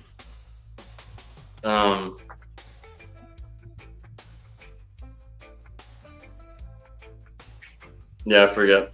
What were we talking about? What was I aiming for there? Alchemy, the representation of the eel as the sperm, and maybe like the stubbornness of the goat, and like the wisdom of the ape. I don't know. Yeah, whatever. You want to talk about weapons? Do you want to finish? Do we want to clear up the point about the weapons? I think it's kind of interesting. I mean, the idea of what a weapon even is, right? Because like the Bible says, tools are pounded into plowshares and pounded back into swords, and it seems like the same story. So okay, here. This is my thread here. Is by the time you make it alive, by the time you make it to birth, you're already in Valhalla. You're already in the warrior's paradise. You're already in the athlete's, golden cup. Golden age. You've ascended. You've won. That is terrestrial life, and that's why originally it was paradise-like. Now we can talk about the mishaps and what brought the winter, what brought the Ragnaroks and things like that. I thought we were just going to be talking BOK Saga history. Okay. I wasn't prepared for any type of debate here. I didn't think, one of us would be so skeptical that it would take the form of a debate. I thought we'd be beach balling, Yeah, I thought I'd be learning something. I didn't think I'd be, I feel teaching. like you've put that cross on your own back, my friend. Whatever. Well, all right, let's relax, kids. Unless you really want to fight, and then let's make it a television show. But I think we should probably. Hey. I like Longo's. I know. I like Longo's first idea though. Thomas, make it. Box Thomas, make it to 50K or wherever I'm at, 47K or whatever, and then we'll do a creator clash. I want Greek wrestling. Okay. I'm just like verbal debates. I want to see people If you throw want. down. But wait. nonetheless, I this think is really not a fair intellectual fight, is it? It's We not. might have to make it a little even. One of playing us field. keeps Who knows? forgetting what we're talking about mid-sentence and piping off and getting This really is like upset. Joan Rivers one and of us Whoopi is Goldberg. kinda having a good time and I asking can't questions. believe this is happening, Nate. I love you. I love you, Nate. The weirdest thing is I went into this thinking everybody was super pro talk. I didn't know. Yeah, I kind of feel confused about. I think I was cool with Thomas. Argument. I feel like I was there's a cool with confusion. Thomas. I'm really just surprised. I think this is fake because I know that this is not this conversation I expected. But I'm that's ready okay. to keep This going. is all Mate, scripted. Everyone, by the way, we actually rehearsed this beforehand, which is why it seems so fucking convincing. Yeah, Juan No. was like, "Do it like this." All right. I don't know. What about the idea of the Super chat if you fell for it. If you fell for it, super chat us right now. You fucking idiots. You got Yeah, no, that was actually all 100% real, and I stand by everything I said. So do you want to talk about the idea of weapons more, or do you want? Where do you want to go, Longo? Sure. 'Cause we can Yeah. spit By the all over it. time people were born, there's no impulse to fight in war, and when you're not, I'm not one of these leftist pacifists. Right. But ultimately, when there's no resources to fight over, and you're literally preoccupied with eating mangoes and having sex with the most beautiful women you've ever seen in your life, Anthropologically, we see it everywhere. Yeah. they revered this lifestyle. They missed it so dearly that it's sunk into the subconscious, unconscious of every person right up to this day.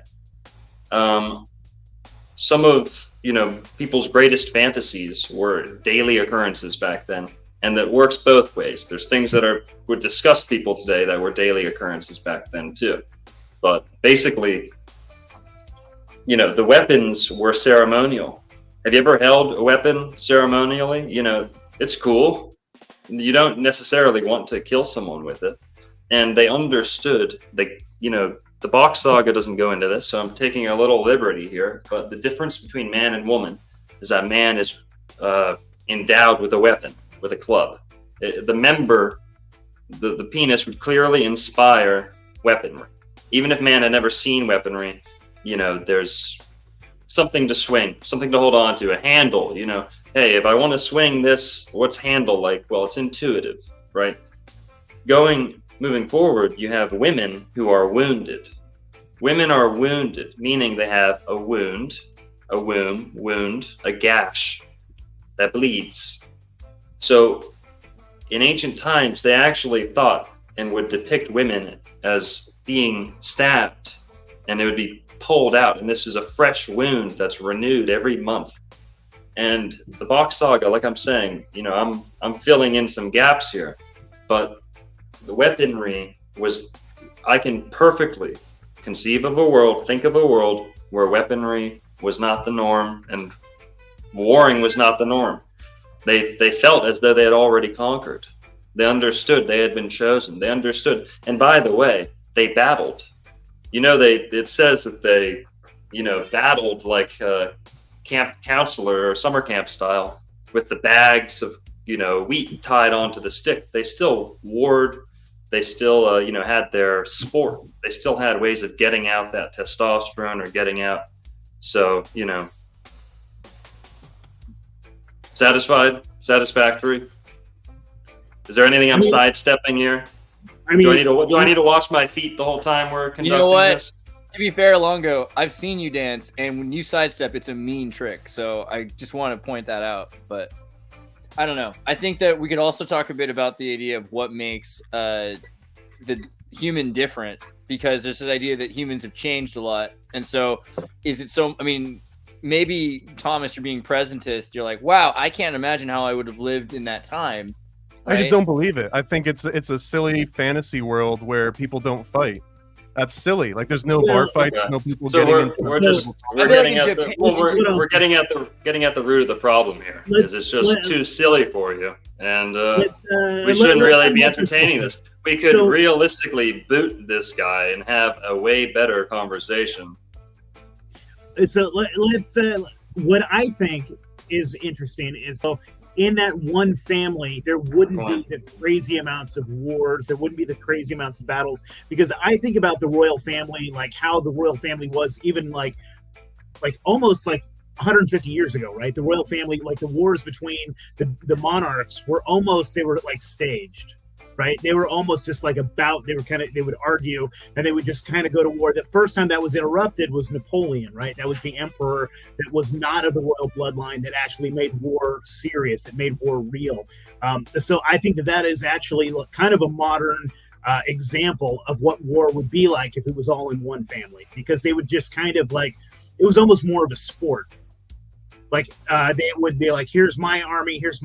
They'd have a flat battle. They would say, Thomas, have you ever seen how they fight in Africa or in like Papua New Guinea? The way it works is that every person who dies, the king has to pay the other side for every soldier that's died. Like, there's so many weird honor traditions that don't make sense to Europeans because we've lost honor in life, and we like. Long was talking about when we look at violence on TV. Yes. But it's when people like think about it, like, wow, like the 30,000 people died today in Iraq, like an African tribal person's like, that's a lot of chickens, because they're thinking there's a cost to life, right? There's so many elements that we're not even addressing.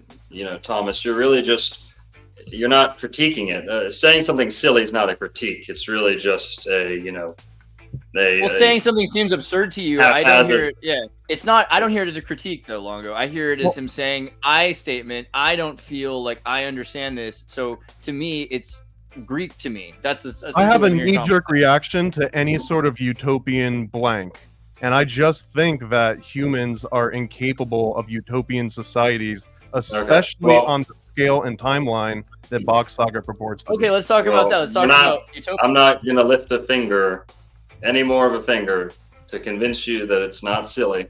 I'd rather just talk about the BOK Saga. Yeah, let's talk about utopia. As far as I'm concerned, you're uninvited from the conversation. I mean, that's fine. I'm not going anywhere. If it's silly. Let's talk about utopia. Let's talk about this idea. Like, what is it we're talking about? I think we're proving utopia can't exist by this exact interaction, though. No, this like.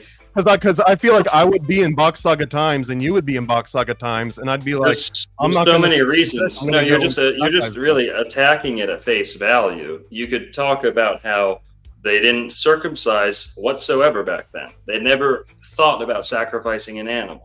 But what does it have to do with not punching somebody? Negative. Because if you are callous and cold-hearted, because the tip of your penis is calloused, you will respond to aggression more easily. Maybe that's why I have such a short fuse with fucking fat Freemasons, is because I'm circumcised. Are we all circumcised here? It gives you a short fuse. My attitude that I'm not, and I agree with you, Longo. I think that's a serious. I think the post-traumatic stress, ingrained memories of violence. And even when people hurt animals, people always say, like, someone who hurts an animal is likely to become a serial killer. People that are shown and seen suffering of animals, and they're like, this is okay. It's not the same as you. That's a slippery slope, and of course, that would lead to Yeah. if you have and we look at society. We've talked about this from other angles. People didn't used to kill and butcher and slaughter, and all of a sudden, in 2 generations, killing, butchering, and slaughtering becomes the only way for them to live, and that changes their entire ethos. Yeah, of course, a presumably meat-eating Freemason cannot even fathom a peaceful world. I mean, does that shock me? No. That's probably the world you're most fearful of. That's the world you're most fearful of is one where the Masonic lies and control tactics and taboo guilt tripping have no place in a world like Bock's describing. So, of course, a Freemason would recoil in fear at the thought of such a free and perfect place. And by the way, this is a mythology. You're still acting as though we're full proponents of the theory, as if it gives you better grounds to just, basically attack it. You're taking a full oppositional stance when we ourselves are not even full proponents of the theory. So if it's silly, you're silly. Well, everyone knows that I am the fear-mongery guy that hates to be called silly. So you've hit me in 2 different really sore spots. I think also Harry Mary, right? So earlier when we first started this conversation, one of the things I wanted to talk about, we were talking about like the biblical connections and how the story of the goat is Christ, and Harry Mary, like the idea of the ape, the wild men stuff in the Epic of Gilgamesh. And so the idea that Christ is the goat, and then there's the ape aspect, and that this is creating some sort of a lineage or whatever. Like these seem like similar metaphors, and it's weird because someone might say, "Oh, the BOK Saga seems silly," or they might say the Bible seems silly. But the point is that they're really similar. I mean, at very least, at the most esoteric level. And like you just said, Longo, it's a mythology. It's not, it's not supposed to be a science journal necessarily. It's a mythology. Yeah, man. Anything productive to say? Are you going to teach us anything about the saga, Thomas? Or are you just representing Neil deGrasse Tyson and the like here?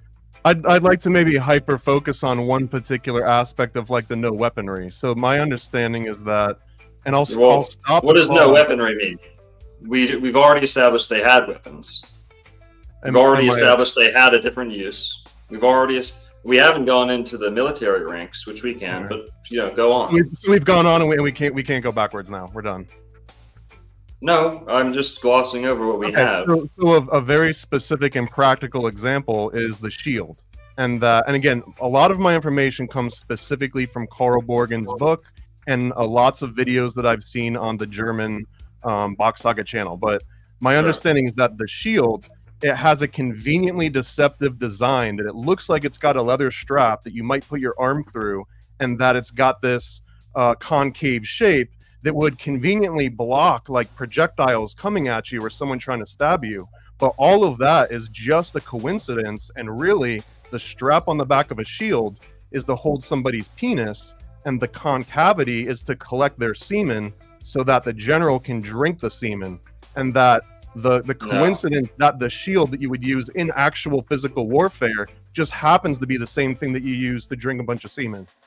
What's so cool about this conversation is it's like so discordian. I don't know what's right or wrong. It's amazing. Did I present any of that in like a farcical way, or? Well, I think you're probably fixating on one specific design of a shield. The general gist here is that a shield is a bowl. A shield is a saucer. Are you fixating on one specific shield design that you're trying to force onto the theory? The general agreed conclusion is that a shield is like a bowl or a saucer. The underlying premise being that warfare objects really didn't exist for physical conflict, that they were made for procreation, or that they have an inherent double use and double symbolism, which you're just sidestepping or ignoring. Isis has a staff in the Epic of Gilgamesh, which is both a weapon and a tool. It's used for genetic modification, right? Let's at least present some of the phonetic, evidences that military as a whole originated in part, at least, for lovemaking. and the production of children. Have you ever heard this, Thomas? Did you catch this part of the book? No, you're gonna have to fill me in. Private and such? Okay. So, according to the BOK Saga, which Thomas is attempting to, give a summary of here, there's a utopian type of condition. There's little war, if not no conflict, very little bloodshed. They avoided it at all costs. There were instances of bloodshed. When people lived to a certain age, they would be clubbed over the head after jumping off a steep ledge, right? Now, is that something that I want to implement in society? No, but Thomas might act as though, it's something we all want implemented just because we entertain the BOK Saga and talk about it. But there were instances of bloodshed. There were violence. There were instances of violence. They weren't necessarily war or malevolent. So we've literally laced all of these points here to an adequate explanation of, you raised the question. Well, we've explained it. You've got why the soup bowl, why the shield is like a bowl. It to me enough to accept it, but that's fine. Well, this is not a debate for you to convince me. I'm just presenting the counterpoints. Let's go to the ranks of the military. According to the BOK Saga, the military was originally geared towards production of children. All the orderliness, all the discipline, all the medals and pageantry and opulence and rank and file and all this was exclusively geared towards the production of beautiful, smart, healthy children. Now, under that system, you had a role and you knew it. In fact, you might have even been named. Okay?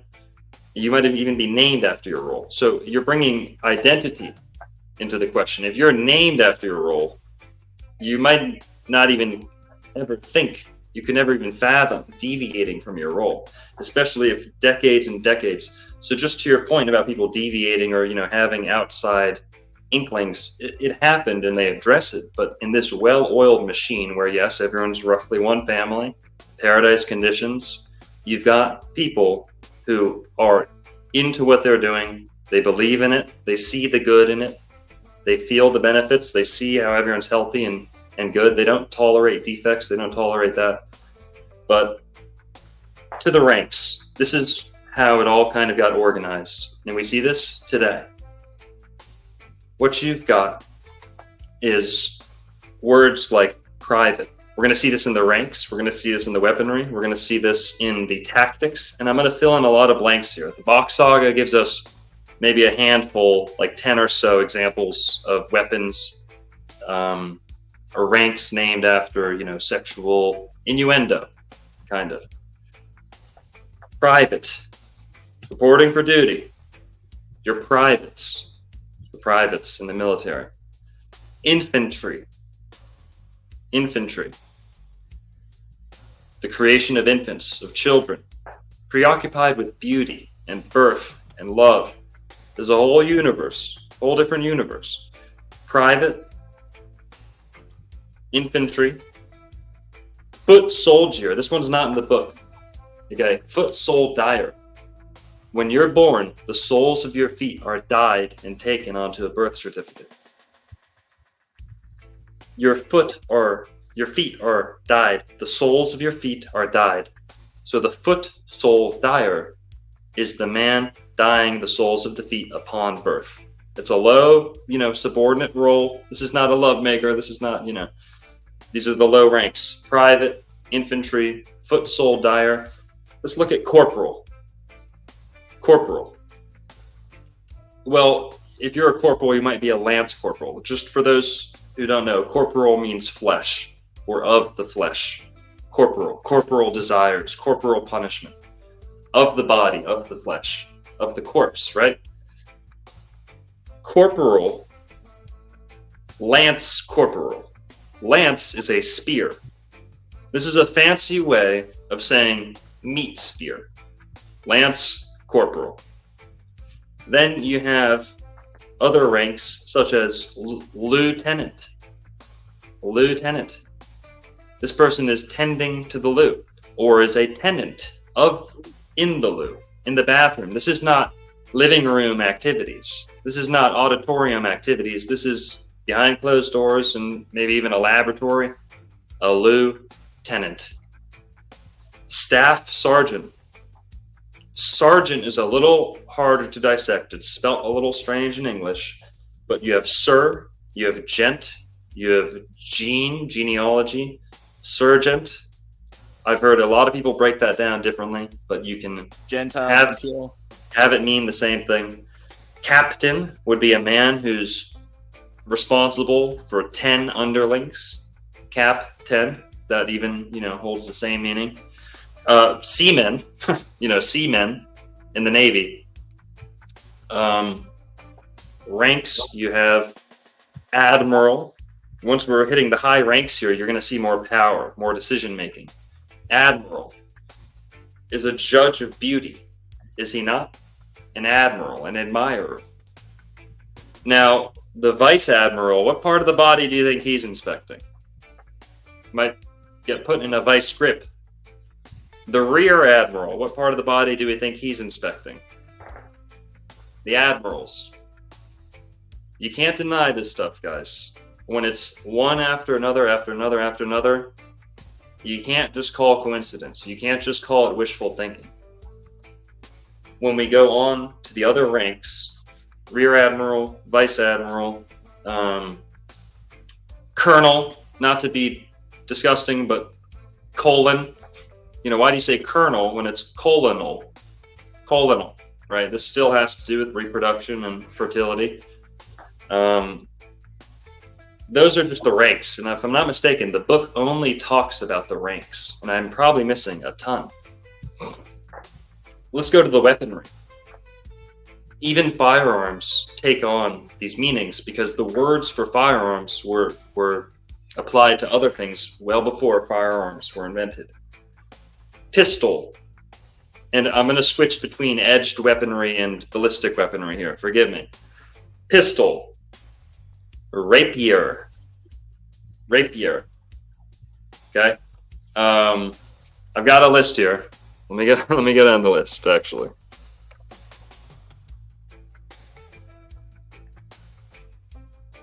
No, maybe not. My old computer. Ambush. Assault.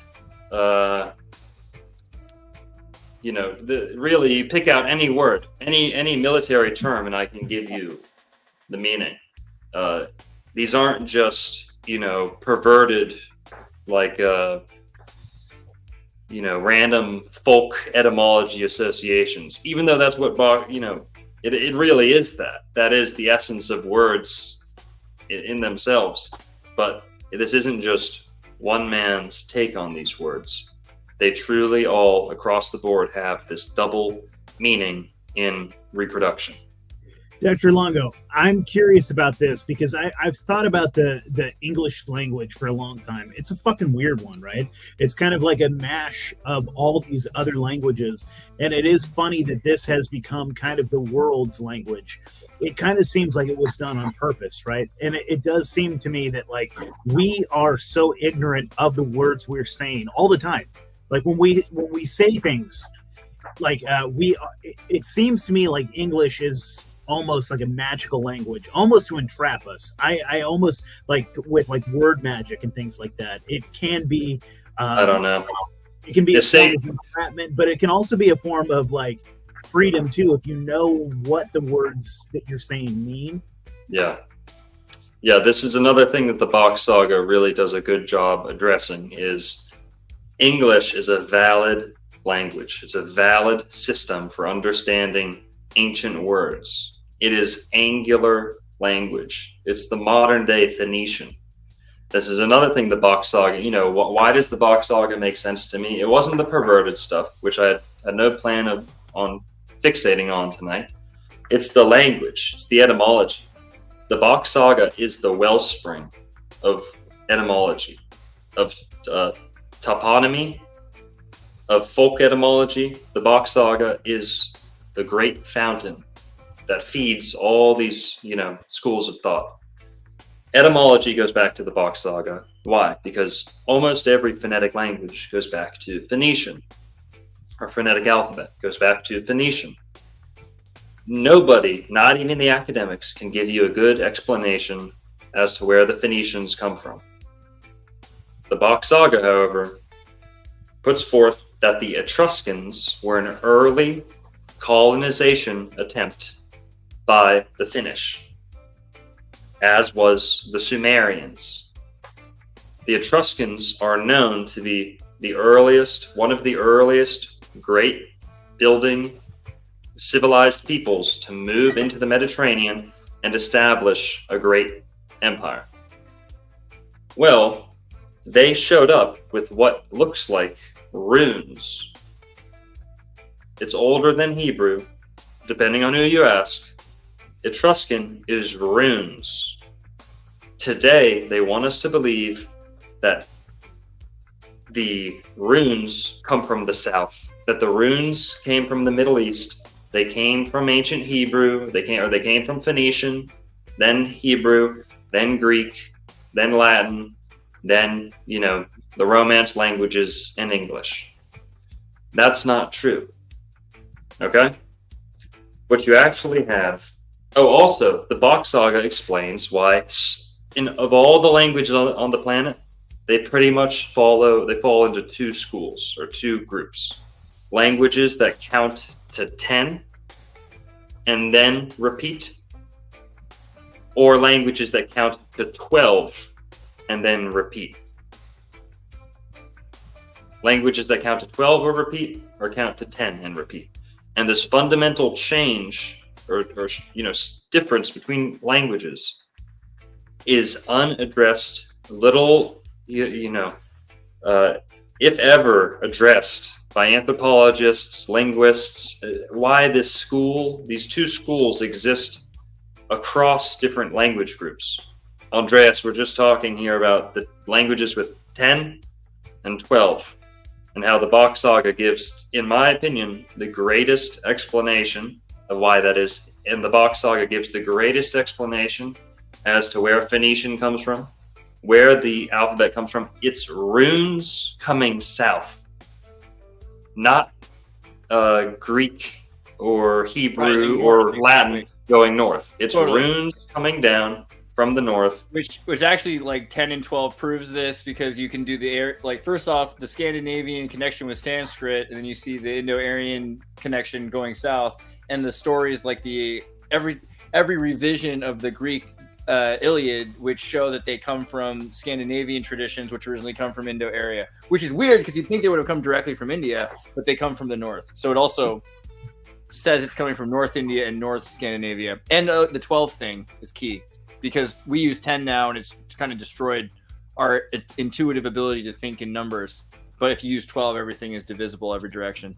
Yes, and to your point, Nate, about English being a trapping language, and I know you gave it, the alternative of it, having a good application.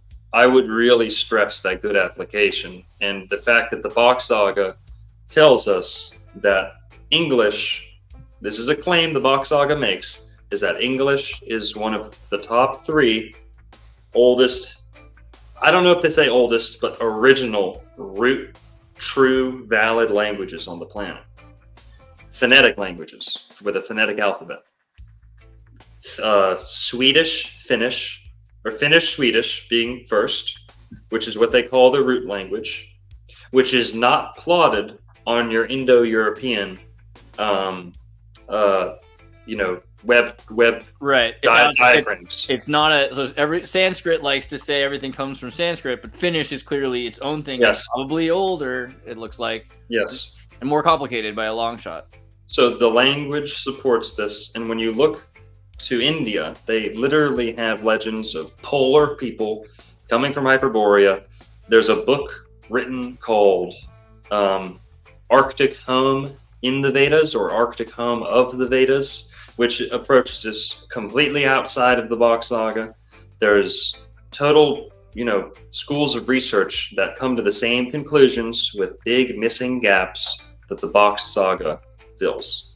So it's not that I'm won over by the gross sex stuff, but it is also the greatest explanation I've ever come in contact with of fertility cults, of fertility rituals, why everyone was obsessed with it, why so many resources were going towards, mass copulation rituals, royal, exhibitions of having sex and things like that. Yeah. Why did that have a place in society? The Freemasons would be so much more boring without all the sex rituals. Let's be honest. Come on. You owe the BOK Saga. I didn't get high enough to have the fun stuff, though.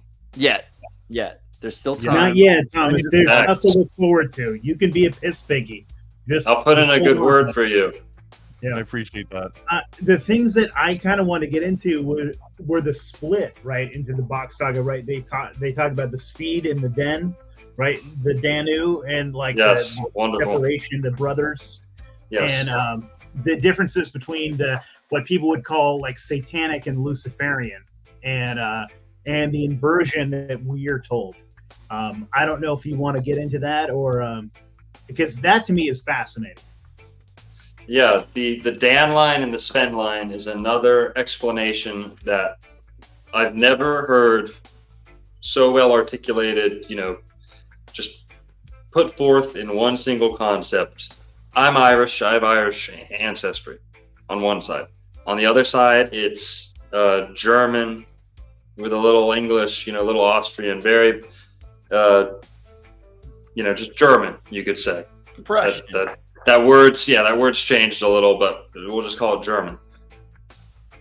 Culturally, anyone living in America, especially, you don't have to go to Ireland or Germany to see this contrast. There is such a contrast between the Irish and their kin, the Irish, the Scottish, and the other inhabitants of the British Isles, who are the Anglo-Saxon, Germanic, admittedly Germanic, Danish, descended.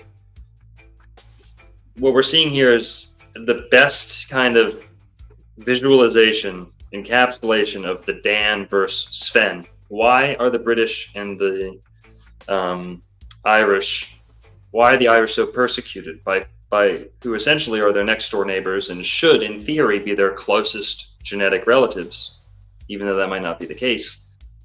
No one's really ever explained it. Why not band together? What's this fundamental difference? Well, if there's a fundamental difference going on in your pants, that's irreconcilable. And there's no amount of assimilation that'll change your physiognomy, right? Now, that's kind of what the BOK Saga puts forth, is that all the different races were shaped differently. And originally, we can, we're jumping timelines here, but there's 10 kingdoms in the world, according to the BOK Saga. Well, then there was 2 extra ones produced by, you could say folly or, free will being introduced to the introduced to the world stage. Man, like I was saying, was very, in a paradise system, there's not much free will. I'm sure they could play beautiful music, but like I'm saying, you're preoccupied with eating the fruit, copulating. There's literally nothing else to do. You're so busy eating fruit and having sex and enjoying paradise. This, according to this story, right, that there wasn't really free will or folly or mistake or neglect, and society wasn't hinging on people's, paying the bills and things like that. So, I don't know. Reel me in here. Forgot what I was talking about. Well, just the idea of utopia. I mean, so in a non-scarcity based environment where you have access to everything you need all the time, and you're not constantly worried about environmental disaster, because you're kind of in a microbiome, this is that emerges out, because the other thing we never even got to really is the Ice Age, right? Yeah. And like how this is like, I think this is kind of relevant to why this is the way it is. All right. I remember the Dan and Sven line. That's why we're, addressing the differences between people. The Dan and Sven line is the fundamental difference between what would seem like one race of people. Northern Europeans, according to the BOK Saga, are 3 very distinct races of people. Even though we all look white, where my brothers at out there, my Aboriginal American Moorish brothers represent. I know we all look the same. We're all a bunch of honkies, you know, with bird-like features, just, you know, talking. But believe it or not, the Dan line, well, according to the Finnish story, you've got this BOK Saga. The original one singular white race was the progenitor of the Finns and the Russians. The Swedes, the Finns, and the Russians. Some of the Swedes. That's the pirouette, or the Bock, or, you know, the what do they call them? The Osser. You know, the higher upper class is going to be that specific race, that family, that group of people, that bloodline. It was through a mistake or a deviation or a, you know, extra pressure was put on them, environmental circumstances that put a little extra pressure on them. They had to kind of reproduce under pressure, and they weren't having the exact amount of kids at the exact time like they had planned and had done in accordance with their tradition for, as they say, 1,000,000 years, which, you know, I don't know if I agree with that, but that's according to the story. 1,000,000 years, 50 million years, they followed these traditions, but something did, you know, something did crumble, something did collapse, something was corrupted. There was a mistake made, a folly, a sexual mistake, a violent mistake. It's not exactly laid out, but man fell, very similar to how he did in the Bible, and the environment changed as a response. Now they say that this is the axis of the Earth tilting, which brought about a change in the climate, which brought about the Ice Age, floods in some areas, freezing in others, blah, blah, blah. Under these new circumstances, whereas previously there was a tropical paradise, now with the Ice Ages, the extra pressure on living, the consumption of blood is something that disturbed things too. These were vegetarians in a paradise. By starting to eat meat, yes, you start to bring in those urges that you're kind of, you know, quarreling with earlier, Thomas.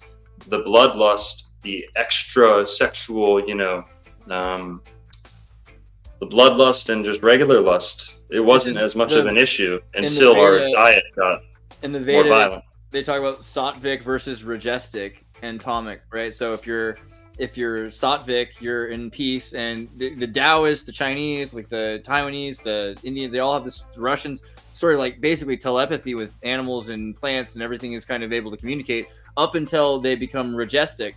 And rajestic is where they become more aggressive because they're eating meat and killing and all these things, and they're digesting those hormones, and all of a sudden you lose telepathy, you lose some of those special kind of divine thing. This is exactly what they say in Hinduism, and a number of other, like in South America, they have similar stories about people going from vegetarian to killing and eating meat.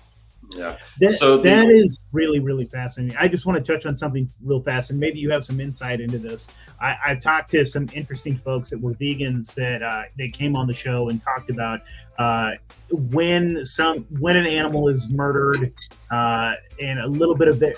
Anyways, like ingesting that blood, you almost kind of get like an adrenochromic kind of effect from it. Yeah, like that fox, like the fox hunt. Yeah. Why the hell not? It's only logical. And they do it on purpose. That's why the fox hunt is to get the frazzle drip. They know that, you know. And something that you were touching on, though, Andreas, was you were saying the South American. So they were also saying that to become a shaman, you have to stop ingesting any sort of animal proteins, any type of. Well, like even let's imagine you're like some white, like rich person who wants to go do like an ayahuasca retreat, and you go down there and you've been eating like hamburgers and things like that. Like you're gonna go through the gnarliest, most painful like purging process. So it's just practical sense. All of that. It's practical sense not to have lycopene in your gut that it's going to be like rejected, you know. And so what you end up doing is you find a diet which is essentially plants. And if you're in Peru, you know, and you'll notice you walk around in any direction, you'll see fruits that are, because they've been grown in the Amazon and there's minerals in the water that's turned up, avocados that are bigger than basketballs. I've literally had avocados that are larger than a watermelon, and carrots that are the size of your average watermelon here. Just crazy, giant, healthy food that's all natural. And it's hard to imagine needing anything else because all that stuff has direct nutrients from source, right? So they didn't need that. They didn't need to kill other things, and it wasn't necessary.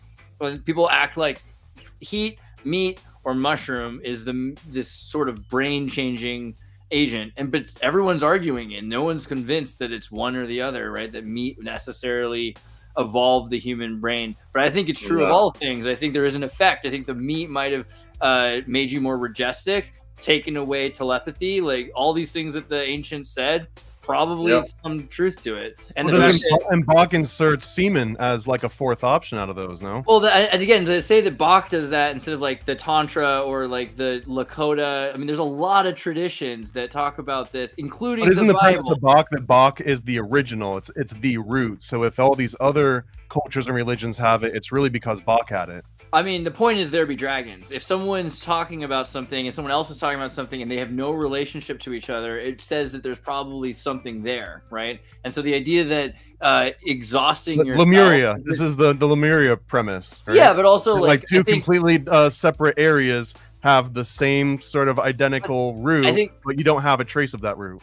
But also just like why dudes on the internet that become addicted to pornography eventually find out that they're exhausted all the time because it's just practical that they're like exhausting themselves. And so they find out like retention is just not jerking. I mean, they have no nut November, right? Like it becomes practical sense because they experience it. And if they don't, then, you'll be naive to it. And it's easier. Shout out to the Double Soul Shaman. I wish he was here because he would definitely touch in on that. For sure, retention. Yeah, I think he would. I think it would have had more. It's weird. It's weird to pretend. I think I would have had more of a. I think I would have had more of a field day with double. Oh, you calm down, you calm down. Than Freemason you over simmer, here. buddy. You simmer. But no, I mean it's not fair. Double Soul Shaman and this guy would have gotten along just great. It's not fair to blame one so. person for, nature, I think is the point. And the fact that when people are constantly like, again, we see it in our society, these kids are exhausted all the time because they're just like watching porn and they're like spilling their seed on the ground. Again, biblical stuff. So it's not fair to say it's Bock. It's more like everybody. But yeah, it's true. He's saying it's the original objective. I think it's more the point of that to figure out why is it more relevant, and the answer is he's saying that this is why this is happening. This is what happens when these are things that are not explained always, right? And all the more reason why this is all mythological and allegorical and more just telling you like it's a better way to live. Hold on to your seed. Don't just waste it on things. Don't come on the ground. Come in our pussy. That's again exactly. literal. I think everyone can get behind the idea that those precious fluids are precious to humanity as a whole, and that we've only gotten this far because they were treated preciously. And we live in a society where those fluids are considered disposable. I think that's terrible. The BOK Saga challenges that. The BOK Saga tries to correct that. And that should be commended. If you come to different conclusions, whatever, but ultimately it's a white magic manual. It is a manual on white magic, white tantra. Like I said, there's no victimization, there's no kidnapping, there's no, you can say it's a little gross here and there, but ultimately you're just looking at a clean, polished mirror. And anything that disgusts you is, some inhibition that you're dealing with. Like fat Freemasons? Like fat Freemasons? I think most of the truth community has aversions to fat Freemasons, with all due respect. Isn't that just a mirror that you're holding up in front of yourself, though, by that logic? Are you just afraid of the fat Freemason inside of you? No, I'm a thin, healthy, running vegetarian because I detest fat Freemasons and the idea of anyone becoming a fat Freemason. Don't take it personally, Thomas. Not everything's about you. It's a fair point. I've learned that tonight for the first time. I can get Thomas on a quinoa diet and run him if you really want, but I think he's kind of pretty this way. So, it's what it is. I've got one more annoying question, if I'm allowed to ask. It's open to the room. It doesn't even necessarily have to entertain anyone that doesn't want to entertain it back. But do we think it is metaphorical or literal, the story about Freed consuming himself and learning the language from that, or was it more of a slow, organic process as we're conventionally told languages evolve? Do you think it was like a spontaneous, drank semen, knew the alphabet? Is that literal, or is there more to that could be stretched out? Open question to the room. It's a story. It's a mythology. Could it be true? There's a way you can approach it that sets it up for more validity.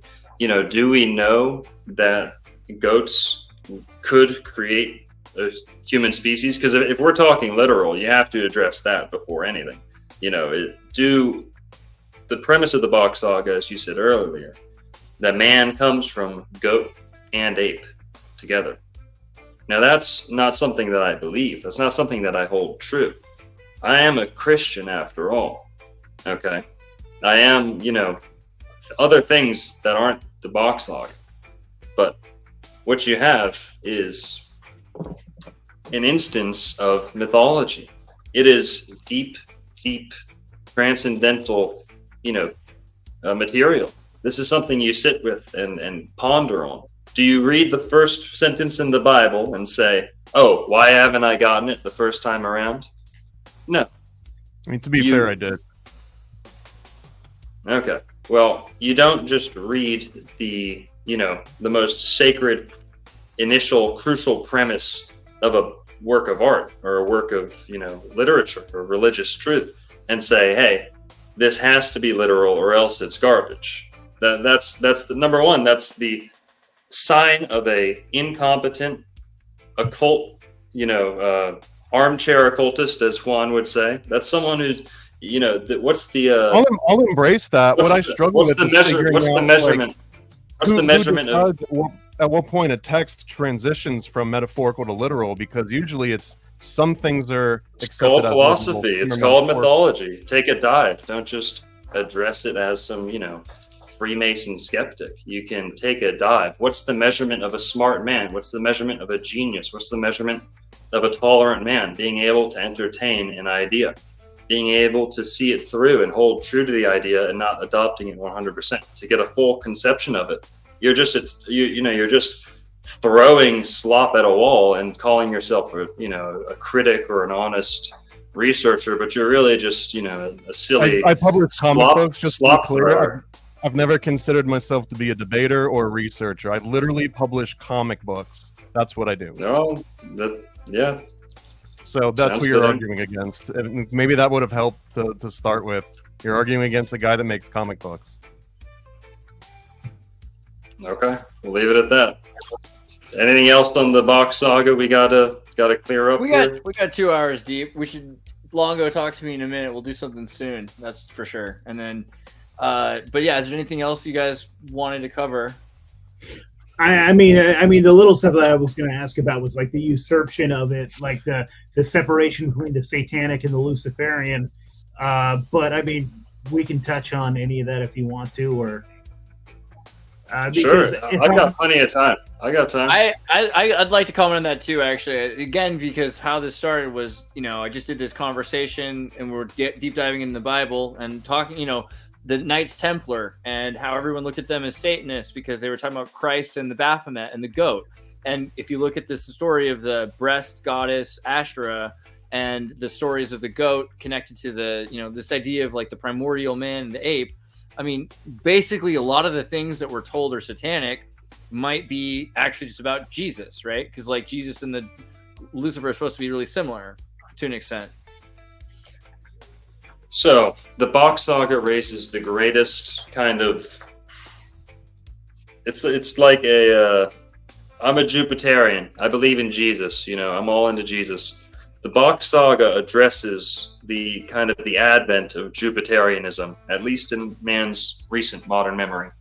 The Bock Saga takes an approach that Saturn, and I'm filling in the gaps here. This is my own take. This is not, canon of the Bock Saga. The Bock Saga really sympathizes with Saturn. Bock is a goat. The goat is Saturn. You know, it's very satanic. It's the winter. We're not saying satanic is evil here. We're saying Saturnian. Although if you're a fundamentalist Christian, I don't know if there's anything more satanic than what we're describing here. The Bock Saga kind of holds dear to Saturn. And we see this in the discipline. We're, you know, Thomas, to be fair, we're kind of living in a Jupiterian age, or, you know, you could argue a Luciferian age. Those are not the same thing at all, not interchangeable, but we're living in a different age that is very geared towards free will. And it's hard to conceptualize that people back then would stick to such a regimen, such a strict, well-oiled system. But when you think of Capricorn and the astrological qualities of Capricorn and Saturn, they're all about discipline and, you know, to the T, dot every I, cross every T, show up on time. Yet it's like a corporation, but back then it was paradise times, but they had that corporation lockstep attitude that is kind of lost today, or at least manifests in you know, ill-applied ways today, like office buildings where everyone's dressed the same and goes to lunch at the same time.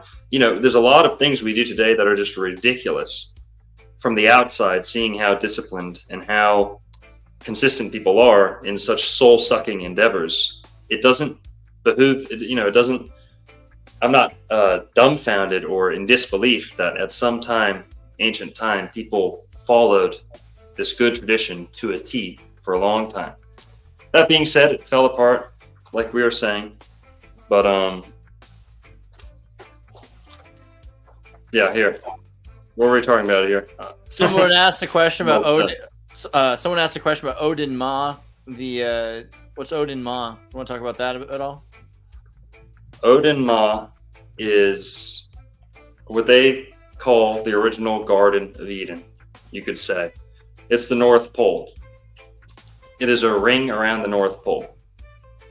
Why is the sun represented as a ring with a dot in the center, alchemically and astrologically? Well, it's not that the ring is the outline of the sun. It's the ring that the sun is making around the North Pole.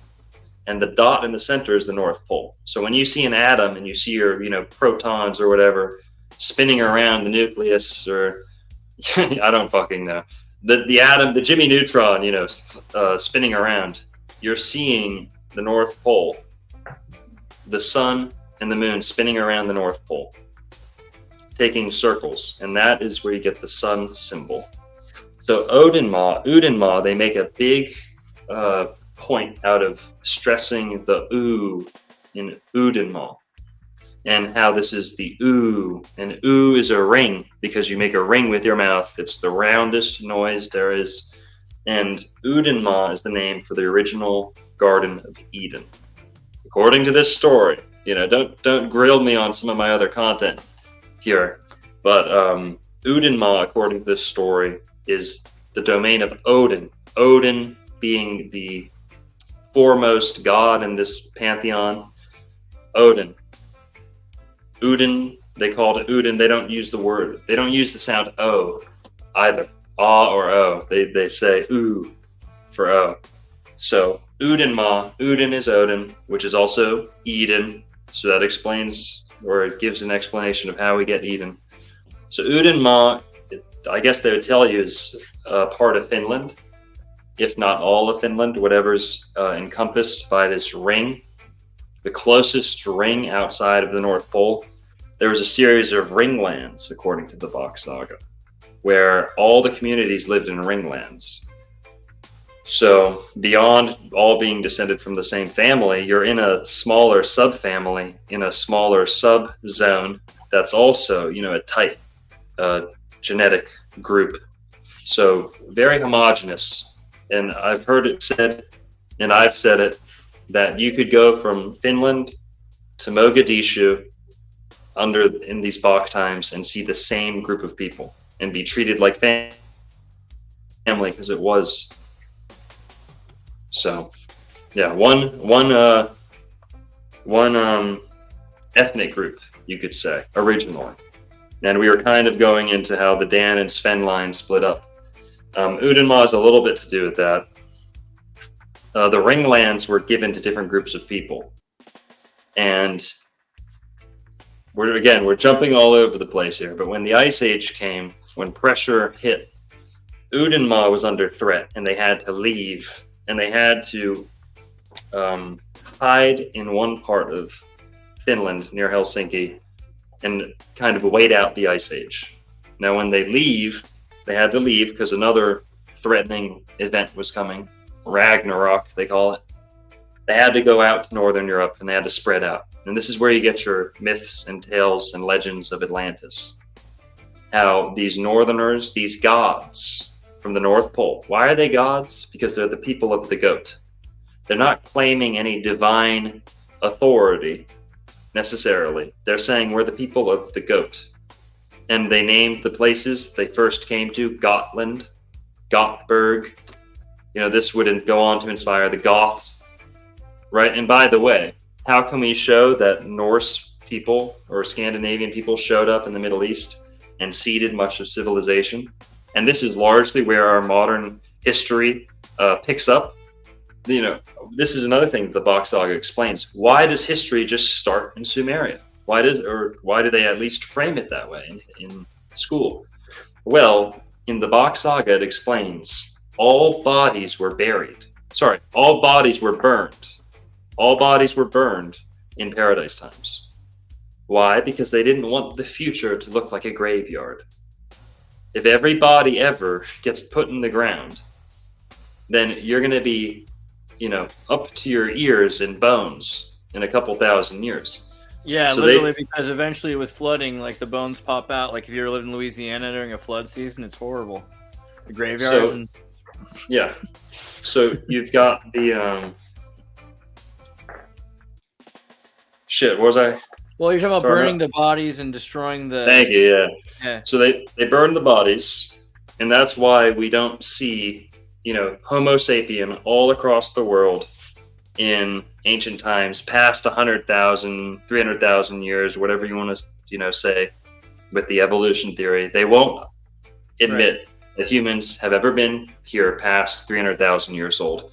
And remember, that was only 100,000 years ago in the 90s when they were arguing. And now it's 300,000. They're like, oh, and these humans, like, this is the first time that humans start burying them. Like, no, these are mass graves. What the heck are you talking about? Yeah. This is not the same as a grave.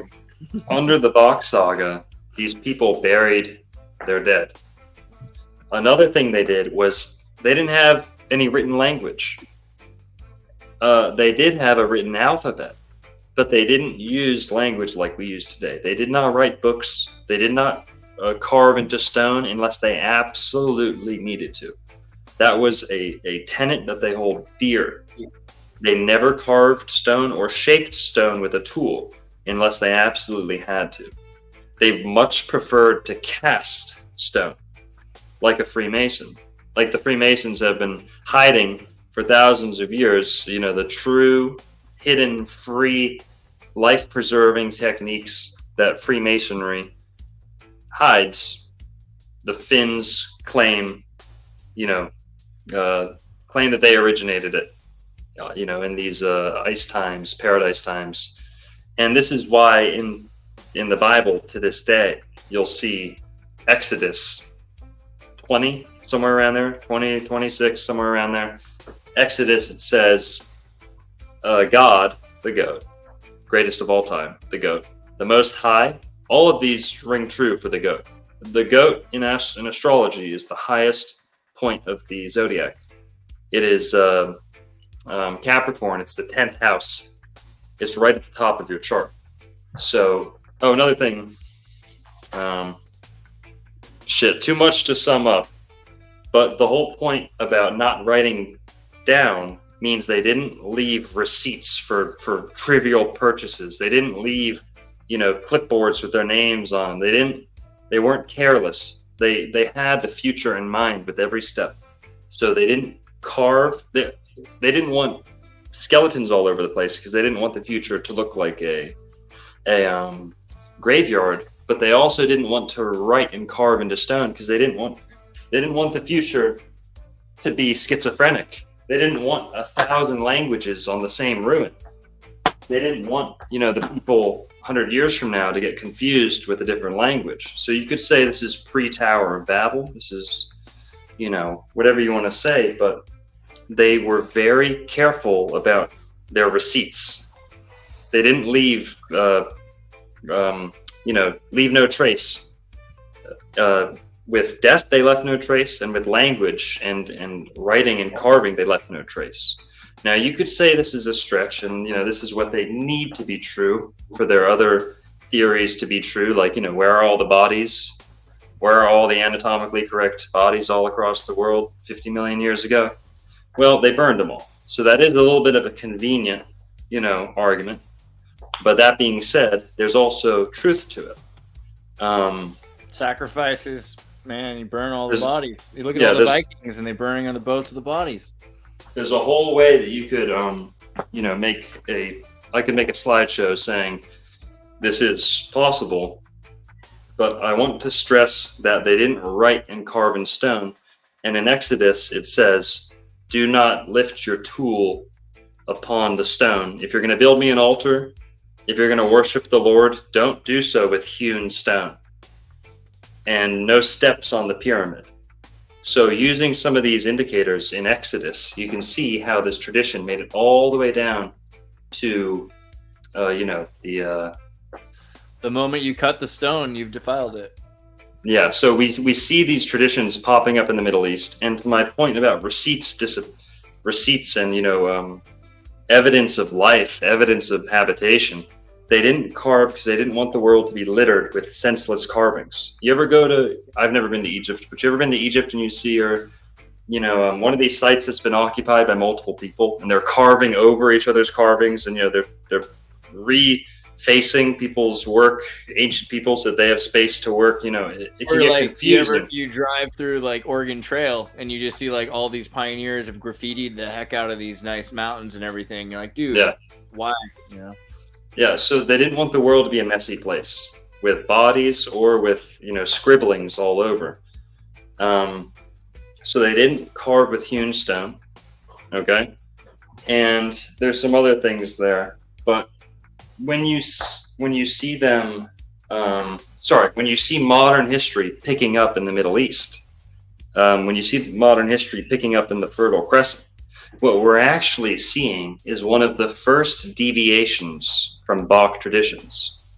And they start writing down and carving stone for the most trivial of affairs. We know almost everything we know from Sumeria today. Look it up.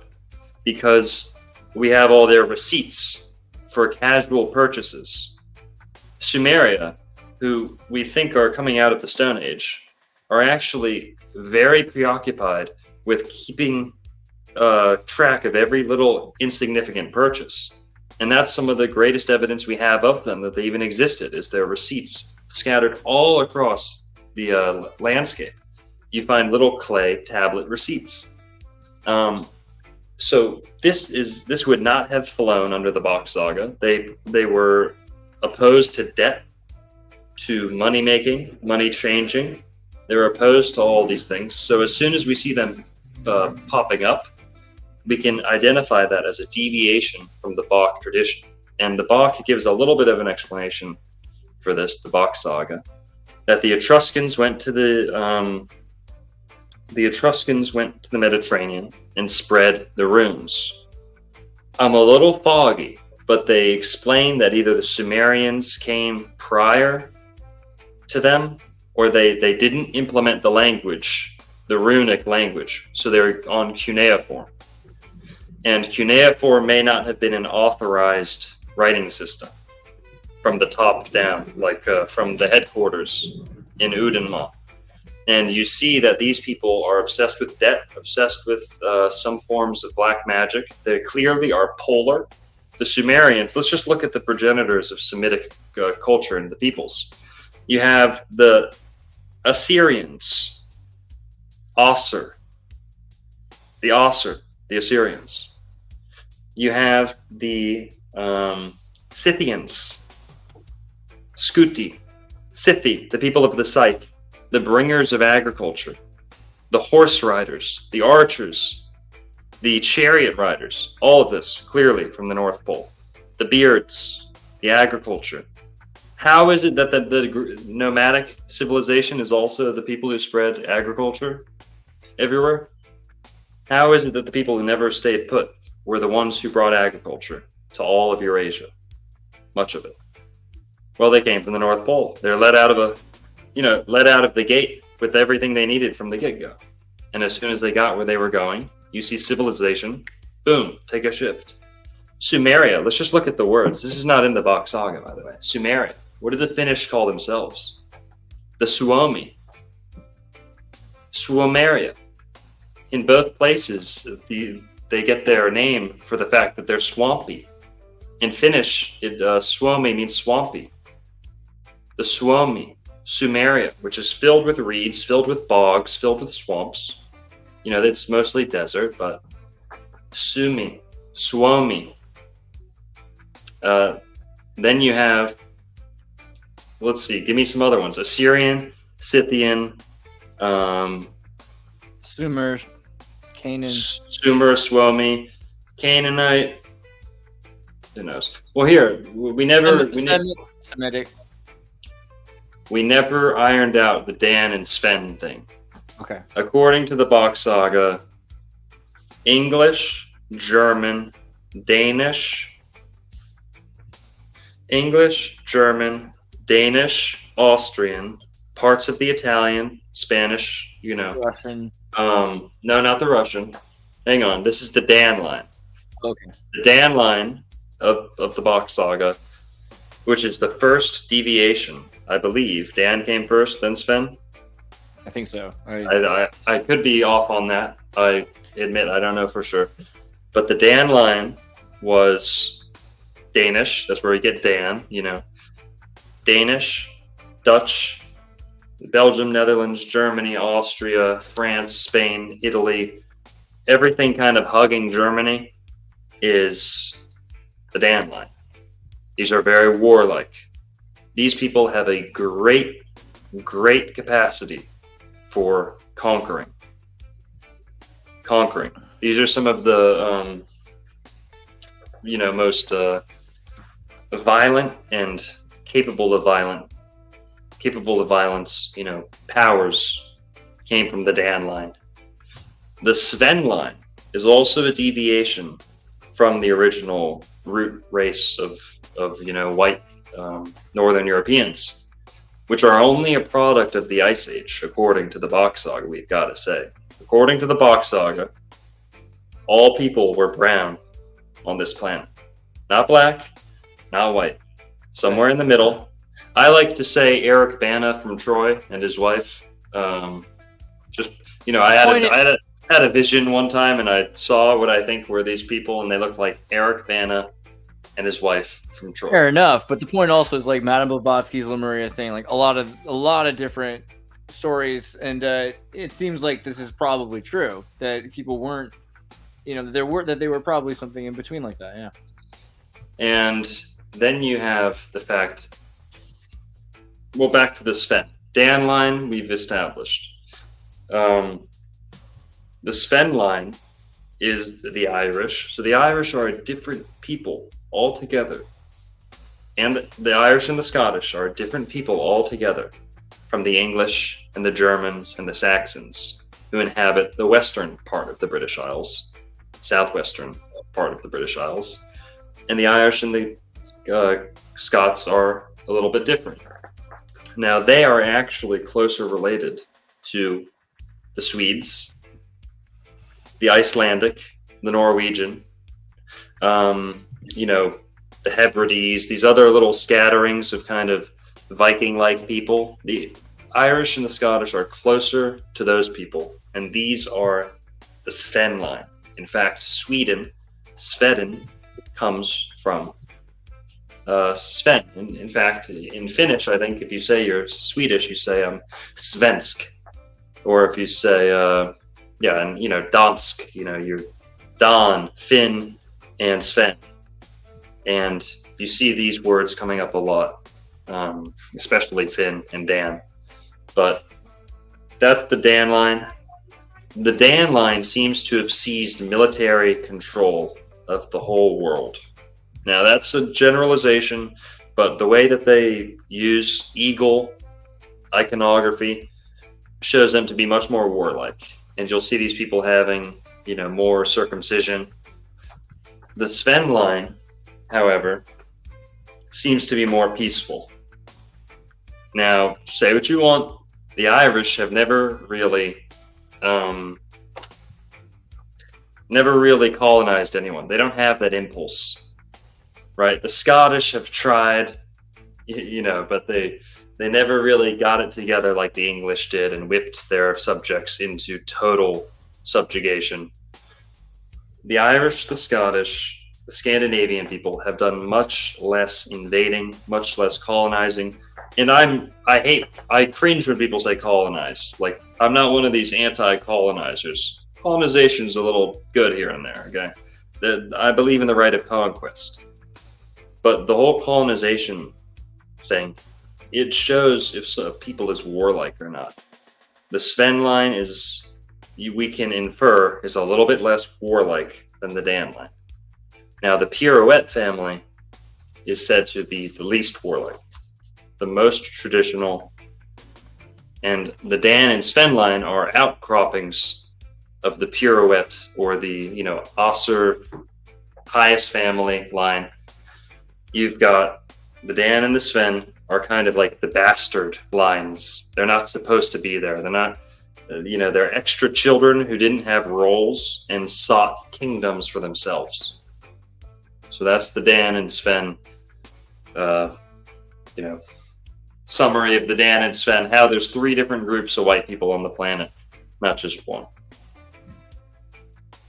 That's fascinating, man. It's something that you touched on early in this, before things went crazy, were something about Eeyore Bock and how he had a connection to the king of Finland. And I had never heard any of that before, that he was actually, because I have a friend that's from Finland, and I actually asked him kind of about this BOK Saga. He was saying that this is something that they don't know anything about. He says if you ask the average person in Finland, they have no fucking idea about any of this stuff.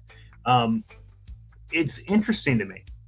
Just that, do you think that some of this is kind of being swept under the rug for your average Finn, or? Yeah, let's also address, whenever I tell these stories to people, like the guy we purchased the bookstore from, this wise old wizard from Hungary who came to America under communism, opened up this great, shop, amassed all this stuff. He never heard of the BOK Saga. He's Hungarian. They're supposed to be the closest to the Finns linguistically, He never heard of it. But I want to just give something else here. What does it matter? Why does it matter? I'm standing in Lake Worth, Florida right now. Lake Worth, Florida is the highest concentration of Finnish people outside of Finland. Okay, it's right where the Gulf Stream comes closest to mainland America. So Eeyore Bock was very, he stressed the importance of the Gulf Stream and how it flowed from the Gulf of Mexico to Finland. And this is what kept Finland alive through the Ice Age, was a steady stream of warm water. This is a fact, by the way. I don't even know if Eeyore had access to these facts back then, with the internet or whatever, but he only died in 2011, I guess. What you see is the Gulf Stream does, in fact, come from the Gulf of Mexico, and it intelligently and consistently flows up the coast of eastern Florida, Atlantic coast of Florida, and then goes out into the Atlantic, juts across the Atlantic, past the Mid-Atlantic Ridge to Northern Europe. One stream goes towards Portugal, one stream goes snakes into the English Channel. It sneaks up around into Scandinavia, up into the Gulf of Finland, and then there its warmth is received in Helsinki. Now, how Helsinki stayed alive during the Ice Age, like I said, depends on this warm water.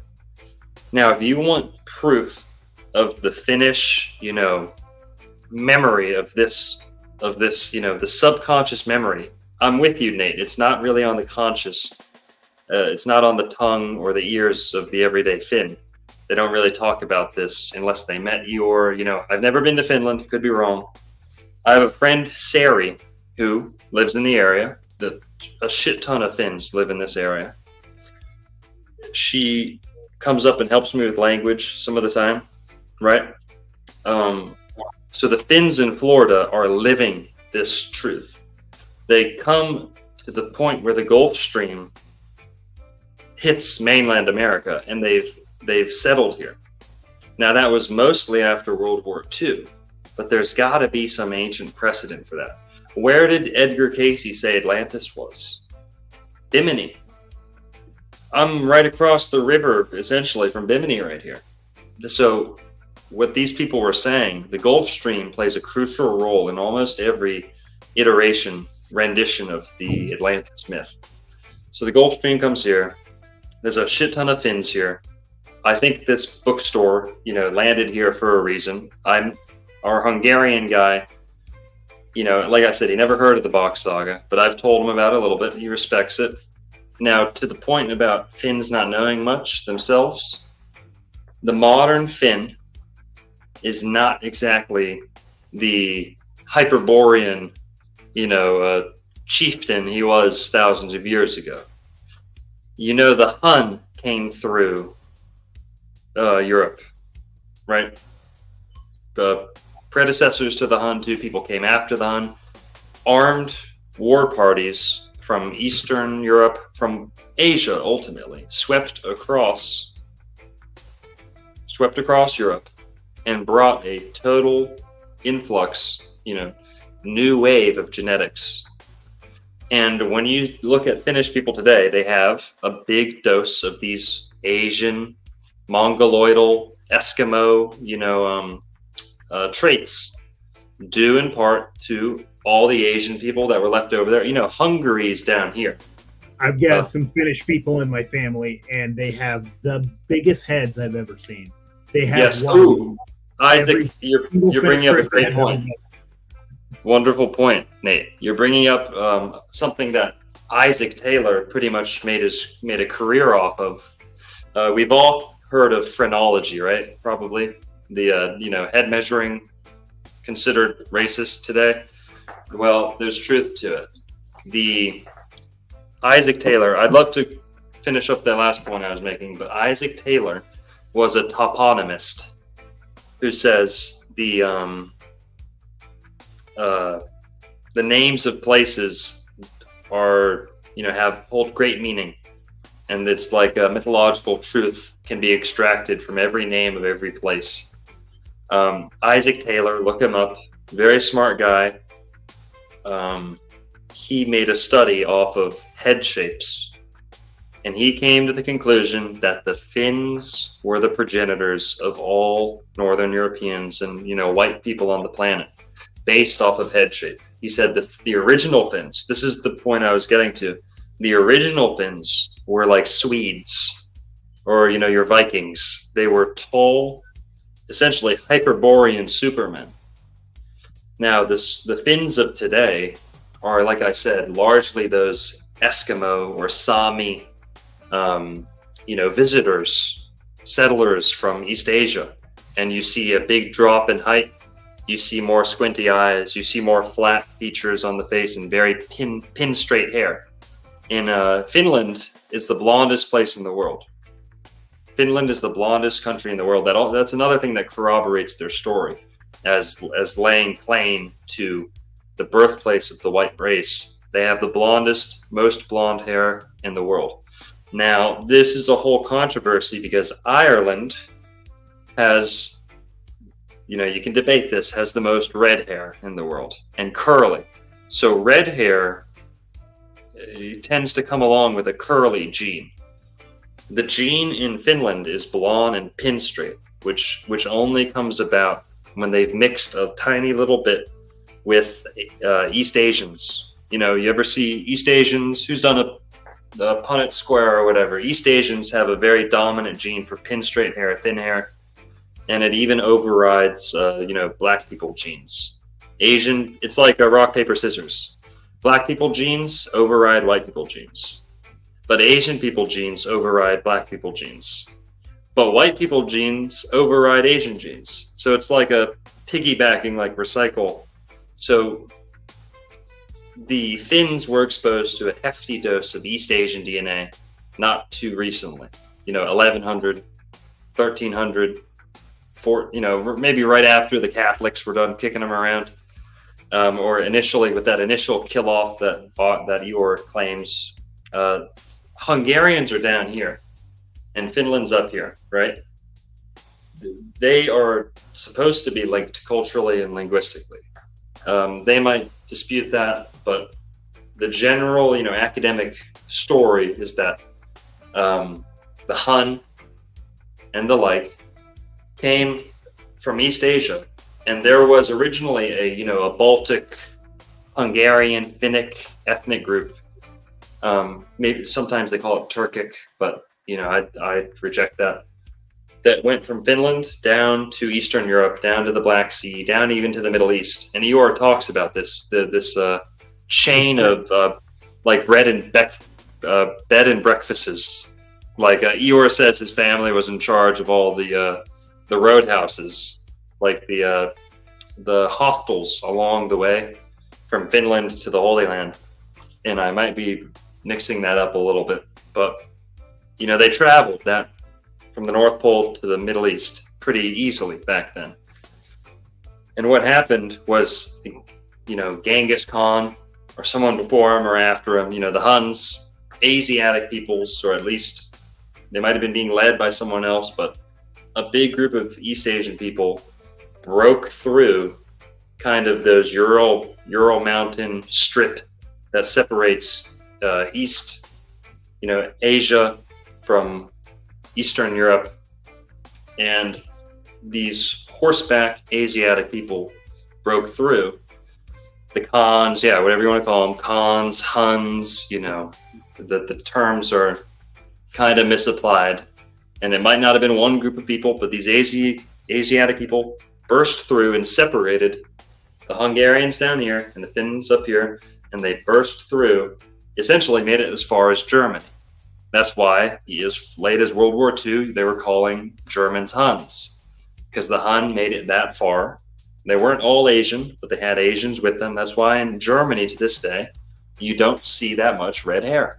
You see a lot of blonde, you don't see as much red.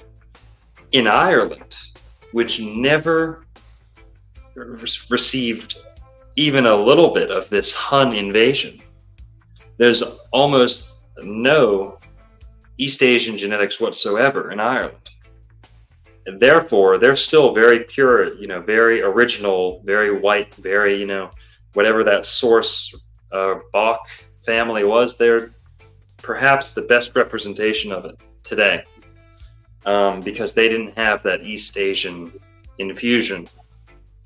Now, they might have been infused with some other people, like Native Americans, a little bit of African in Ireland. There's probably a little mix of that, but they didn't get any East Asian, so that's why you see the red hair and the curls.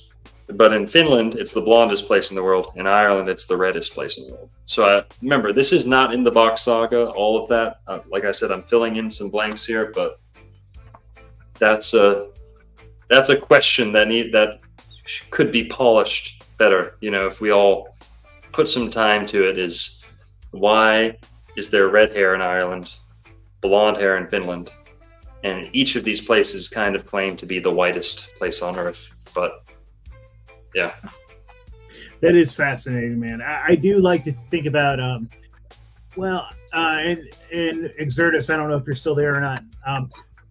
I like to go back to the European hairy man. I like to think about the giants and the rulers, because I had also heard, and I don't know how verified this is, but I'd heard a story about Genghis Khan, that he actually was a bit of a giant and that he had red hair. And Yeah, I don't know. It's just really fascinating to me. All of that. But Interesting, the idea that there's different. I mean, the idea of gene flow is really interesting because earlier we were talking about mules and the idea that some species can't interbreed, right? And so a lot of people will be like, with phrenology, they're like, oh, well, humans, are they one species or are they not one species? And the answer is interesting because we clearly have gene flow between all these different kinds of humans, but there's definitely at least something very different about Floriensis from Heidelbergensis, from Neanderthal, from Sapien erectus, etc.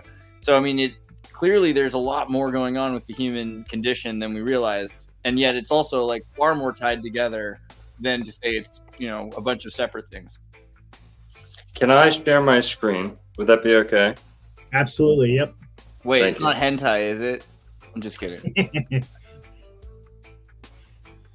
No, but no, don't worry. I X'd out all my tabs here. Don't One of the worry. nice things about Chris. Longo is I never have to worry about like certain things with him. He's quite the civilized man. I don't know. I'm pretty vanilla, believe it or not. Thomas might not agree. You're but like I'm pretty... Tahitian French vanilla, though, bro. You're like, there's some flavor there. Isaac Taylor is who we're looking at here, okay? This has nothing to do with the BOK Saga. As far as I know, Eeyore never really gives any sources outside of, hey, my family taught me this. Now, I don't think his family gave him every single thing he ever said. He was no doubt addressing things that were going on in the world with the BOK Saga as like a codex. And I think he was definitely taking a swing at issues and trying to give an explanation using the BOK Saga that his, family hadn't directly instructed him in. Now, that being said, he definitely read things like Ignatius Donnelly's Atlantis. He knew which points to contend. You had to know what people were saying about Atlantis first before you can kind of correct the misconceptions, right? Now, that being said, he doesn't give many sources, but I would wager he had never even heard of Isaac Taylor. In fact, we might not have ever heard of Isaac Taylor if someone hadn't made a Wikipedia about him, right? I mean, I've never read about Isaac Taylor up until now, but I'm not that old and haven't read that many books. Maybe someone out there has heard of Isaac Taylor. Andreas? Yeah, I think I have, but I don't know a lot about him. I mean, I obviously, I've seen some of this, but I don't know that much about it. Yeah. So let's just read here. It says he's a priest. I remember him being listed as a Or a Calvinist or something. toponymist right here. Toponymist. He's an Anglican, though, right? He's not a Catholic. Just right. That's the important part, though, is toponymist. Eeyore Bock, if you want to classify him as anything, was a toponymist. People say he's a folk etymologist. That's true too, but he was a toponymist. Hey, the name of that means this. Hey, that name of this place that everyone, this word everyone uses all the time. Well, the meaning actually comes from here, or the meaning actually means this according to my native language. Even though this is Egypt, a city in Egypt, let's take it and strip it down and give it a meaning in Finnish. That's kind of what Eeyore was doing, or what his family was instructing him in. Isaac Taylor approached that from his own angle. Really. Isaac Taylor came to study not only the language, but then he went to studying the skull shapes, like I was saying. He came to the conclusion that the Finns were the original Northern Europeans, white people, whatever you want to say. They were the original. And this was true because they had tall skeletons, so they were taller. Their heads, or anthropology, their heads were bigger and wider and taller, the Finns. Then the Celts descended from the Finns and also are tall, have tall heads and big heads. But then the Anglo-Saxon, or you could say the Dan line, had a thin head, or the Scandinavian, more Germanic bloodlines take on a thin head, a long head, right? Thinner. And then he goes on to say, well, other people have a short head and a small head. So these must be furthest removed from the original, which was a tall, full, large skull. Yeah, we might be able to read it here. Yeah, maybe you want to increase the size a little bit. Can I? Yeah, if you press Command plus, or if you Command plus? yeah. No way. You're like a computer. I'm like a for half and dummies, half. but- You know, I'm like an outside cat that I can go indoors. Xirtus knows all. So here you go. He focused on writing and language. You know, all kind of the building blocks to the BOK Saga are kind of here. He's looking at the Etruscans, comparing it to runes. Here, let's just read a little bit. Here's a quote in this paragraph. It would seem that the Goths, who then occupied the region between the southern coast of the Baltic and the upper waters of the Dnieper. How do you say that, Andreas? You know that one, I bet. Dnieper. Taylor argued in a subsequent paper, they must have obtained a knowledge of the art of writing from the merchants of Olbia and other Greek colonies on the Euxine, who, according to Herodotus, voyaged 40 days' journey to the north by the great trade route of Dnieper. Now, is he coming to a little bit of a different conclusion? Maybe, but he's establishing the ancient Greeks were well aware of the Scandinavians, the Hyperboreans. There's They said they descended from them, right? yes, there's a trading of language from one to the other. Mythology.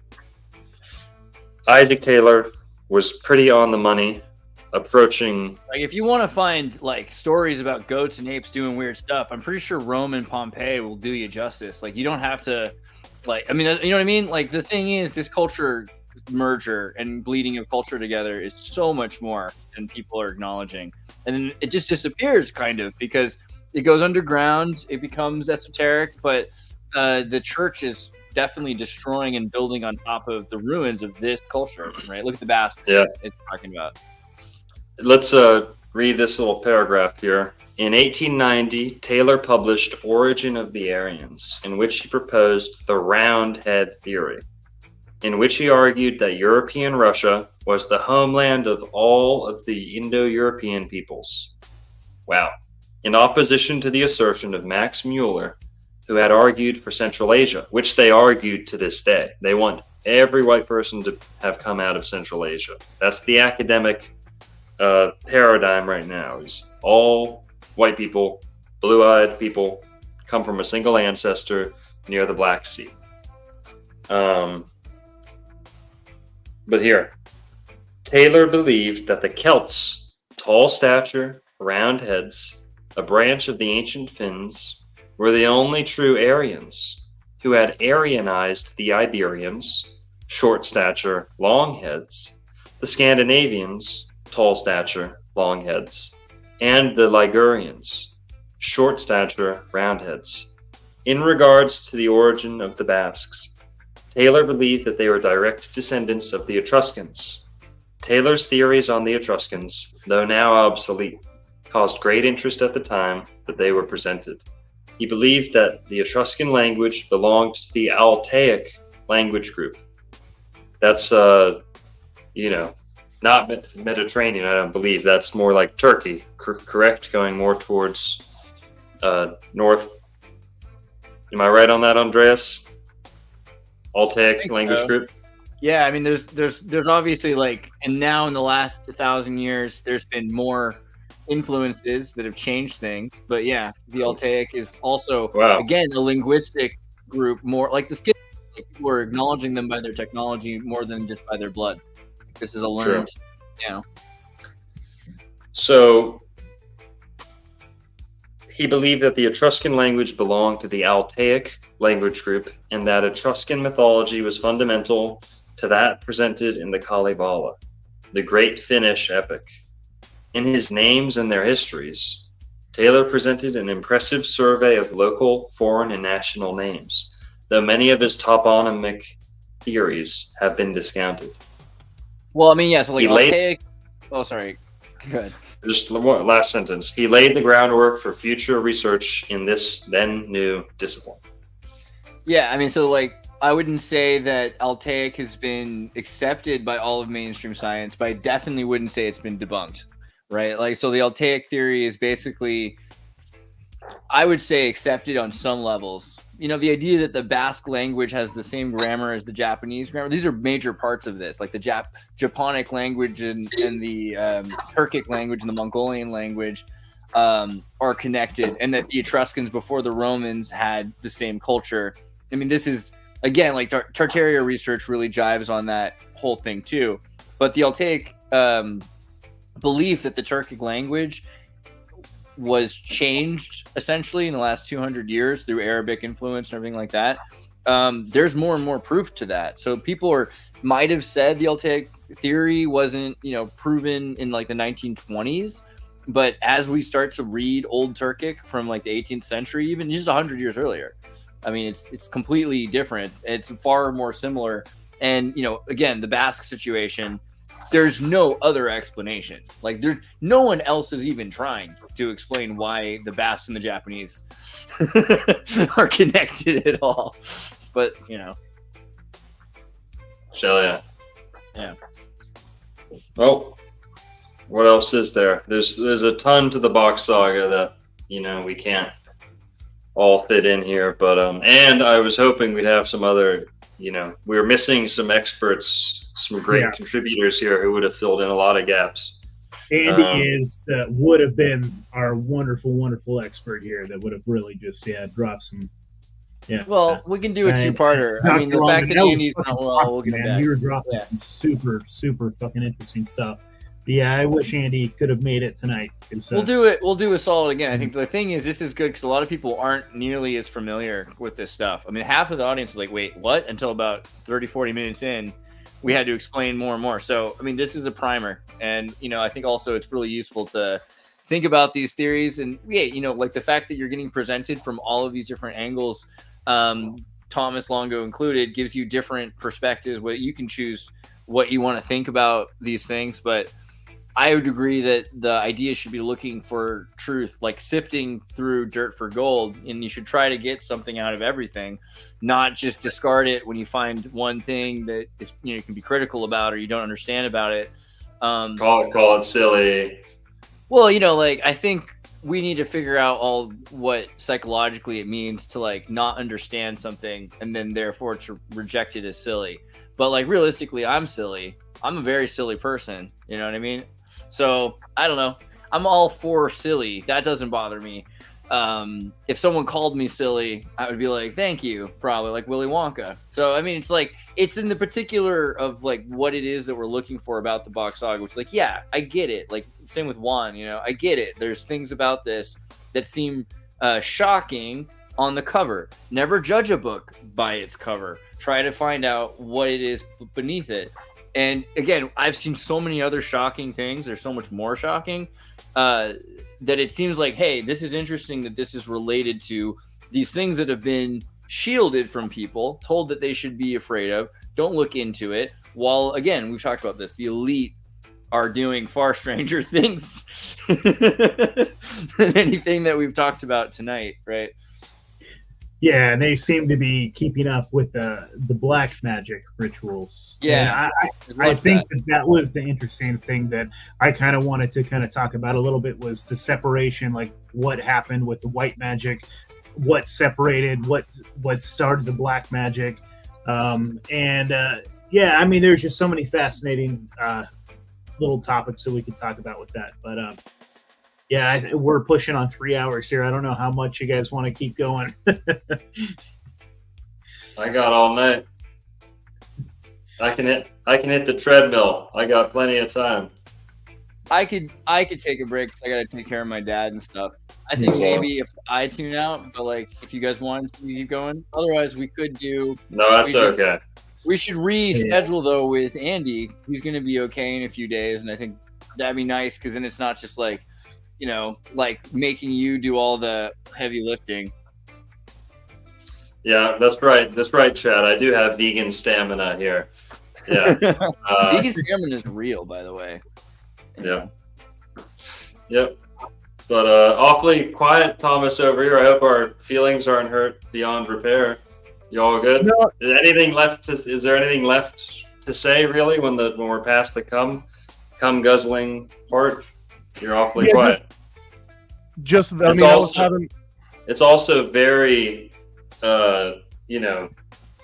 ironic at its core to think that a member of a society that clearly is engaged in homoerotic activity would ridicule a saga, a story like this, which doesn't promote homoerotic activity, but they also don't cover it up and pretend they don't do it, like the Masons do.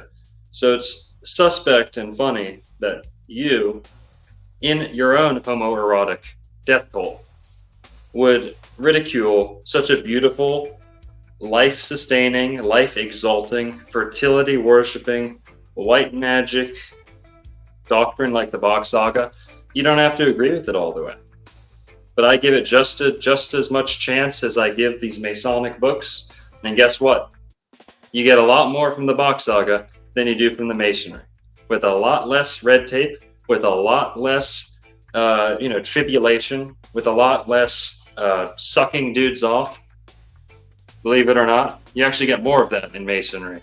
Maybe you haven't gone that far. Well, that's all I got to say. For real, though, I hope. Doctor? Sorry?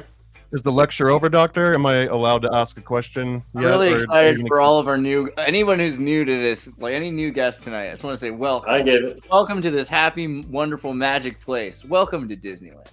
I just put it want out. to know. No, Did it? please finish. I could go a couple more minutes here. I think I do have more interesting things to say, but go for it.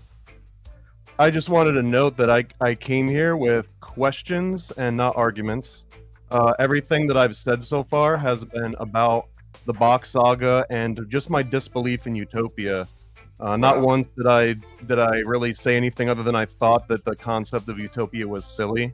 So the fact that it devolved into weird ad hominem stuff, I'm not about that. I think that we are having a good time, and I guess my impression and my entire fascination with BOK Saga was that I had heard about it for like a year, maybe 2 years, and no one ever brought up the weird semen cum autofellatio stuff. And it was weird. Like, why would someone bury the lead of the one thing that actually makes it seem somewhat interesting? It's not and buried. unique? It's not buried. You're just making it seem like that. If you listen to the BOK Saga, it's like the third sentence. Right, but I was the first person to actually say autofellatio or semen or cum in the first like hour of this. After you and Andreas gave your intros to it, not a single time did that come up. Yeah, it might be hot on your mind. It's not hot on my mind. There's a lot greater gold to be had from the story. I don't think you can Whatever. skip over it. I think it's so inherent. No one's skipping over it. See, again, you're just pulling stuff out of your pocket as if it's has grounds for submission into an argument. It doesn't. You're wrong. I'm trying to talk about ideas, and you keep talking about like me and what I'm doing. Well, let's I'm take really it one point at a time. Slow it down a little. So let's talk about castles. Here's another question. It sounds Okay. maybe really pedantic, but the concept was that during the Paradise times, they built castles not for defense, but for like these rituals and for honoring. And again, this might sound very pedantic, but if a bunch of peasants or lower caste people are building a castle, are they all happy about the manual labor that they're going through, which the upper castes aren't? And furthermore, just one extra little tidbit on there: if two lower caste guys are carrying a big piece of stone for the castle, and one stumbles and accidentally trips and it crushes the guy behind him, his leg gets crushed. Does he feel and this is hypothetical, you're not on the spot to like... Yeah, a lot of hypotheticals here. Yeah, a lot of... Okay, well let me at least finish the hypothetical. So the two peasants, one drops the rock on the other. Does that guy never get mad? They never get into like a Hatfield and McCoy type of dispute? Should I rephrase that? I mean, it doesn't really lead anywhere. the utopian aspect of society where nobody fought. Yeah, it's and nobody particularly had conflict. triggering for you, but it's nothing that I really wrestle with, and you should just sit with it and ponder the philosophy a little harder. Don't just expect it like a handout from a person who runs a more well-researched channel than you. I'm asking a question for the discussion aspect, not because I'm looking for like a piecemeal answer that I can go. No one cares about the answer.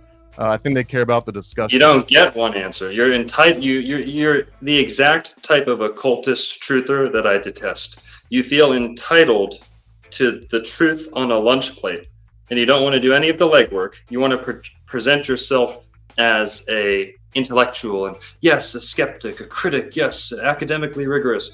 No, you're just flinging shit at a wall and making it seem like you're seeking the truth. I know it, you know it, and to your point earlier about ad hominem, I don't pull any punches. You tell me I'm sidestepping, you're as good as dead to me because it's not the truth, and I treated you with nothing but dignity and respect. Now, I pulled it. Okay, well, I don't do the passive-aggressive BS and, I'm back here and I'm remaining calm. No, I'm a man. I'll look you in the face and tell you if I got a problem with you. And you seem to think you have the moral high ground by sitting back and just saying, you did this to me. You did this. Damn right I did this to you. You're a fat fucking Freemason loser. You're trying to degrade my YouTube channel. You're not trying to present any new information. You're I not didn't even trying know to you were build. streaming on your channel, and I didn't even know you were a thing, to be honest. I knew that you did a tour at the Bock Tower. and Oh, you didn't know I was a thing. Okay, well now we're just dealing with a dishonest person. I didn't know you had like a lot. Would you have 50,000 followers, and that's like a big deal? Sorry, I didn't mean to interrupt the Dr. Longo lecture on BOK Saga. I thought we were here for an open discussion. You're asking me, aren't you? You're not presenting anything. You're asking me. It seems like mostly. No, I came here with questions only. So no, you came here with a passive-aggressive attitude from the get-go, and I see through that. And I'm not afraid to call it out. I'm not afraid to present myself as the more aggressive one. Believe it or not, that's what comes along with honesty. I don't care how I come off. I said what I meant to you. I'd say it to your face. I would have said it if you brought any of these concerns up at my meetup, which I treated you more than respectfully at. You even commented that I treated you well and made you feel welcomed. Okay? And that still holds true today, but you slighted me, and I don't like that. And it is very much of the character which I gave you the benefit of the doubt of, being a overweight Freemason. And I stand by that. Case closed. I appreciate the supercut that this is going to 90 nails in the coffin. I appreciate the Fat Mason supercut this is going to give me. I hope it'll go viral. Whatever. Let's do our plugs and let's get the fuck out of here. Dr. Longo, where can our audience find you? This is an interesting first for our audience here. Welcome to the Reality Czars, by the way. It's nice to meet you. Thank you for joining us, man. I'm having a blast. I do appreciate it, brother. Yeah. Hey, Nate, thanks for having me on, man. Thanks for giving me a chance. And I wasn't planning on a debate. Happy to do it. And whatever. Thank you. Glad to be here. Yes, sir. Do you have a website? Anything that you want to talk about? Yeah, Old World Florida. I've never asked for a subscriber in my life. Paranoid American here begs on his knees. Please subscribe. Please donate to the Patreon. Please buy the all this. You know, all my stuff. You can say I have a hot head. You can say I have a big ego. I put it all out for free, and I like telling the truth. There we go. I'll rest on that. Old World Florida, and subscribe if you want, unsubscribe if you want. I could care less. I'm going to tell the truth nonetheless and call out barbecue addicted, truth hating, parasite riddled, Kanye West wannabe losers like this. Mark my words. Yeah, you know, passive aggressive BS. I see right through it. I'm not passive aggressive. There you go. Andreas, are you still here, brother?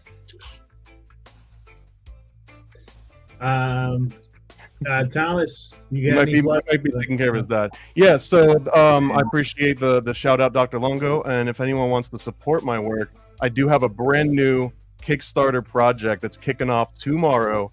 It's at adultoccult.com. It's where esoterica meets erotica. It is a fully adult, like completely explicit, illustrated. Yeah, you're literally the Rabbi Shmuley of truth. You're literally the Rabbi Shmuley of truth community. I mean, how do you not see this? Can I use that on the back of one of my books? You can use whatever you want. It's all you're going to be doing for a week. I can tell. It's I got to edit this video of Dr. Longo creaming me in front of everyone. I mean, you got wrecked, dude. You got wrecked, flat out roasted, and you're sitting here like a brisket. The last 40 minutes of our talk, you couldn't even say anything. But sure, shill your cheap garbage some more. I'm actually pretty offended by it. Keep holding the same stage as this lowlife who's going to sell you garbage comics. At least I don't rely on AI trash on my channel. Thank you. Okay. No, shill your shit some more. Come on. Yeah, no, Dr. Longo's absolutely right. This is actually cheap. It's one of the first times that we're going to be having bundle discounts. So if you get all 4 of the adult cult, and it's actually called Illuminati. Yeah. Rabbi Shmuley of the Truth Movement. Literally looks like him if he ate 1 million more hot dogs. You look like Rabbi Shmuley. You look like Rabbi Shmuley pretending to be Kanye West on Halloween. If you get all 4 issues, there'll be a combo discount, and we're also going to be giving away a whole pack of pinup stickers. There's like a Baphomet sticker. There's a QAnon shaman pinup sticker.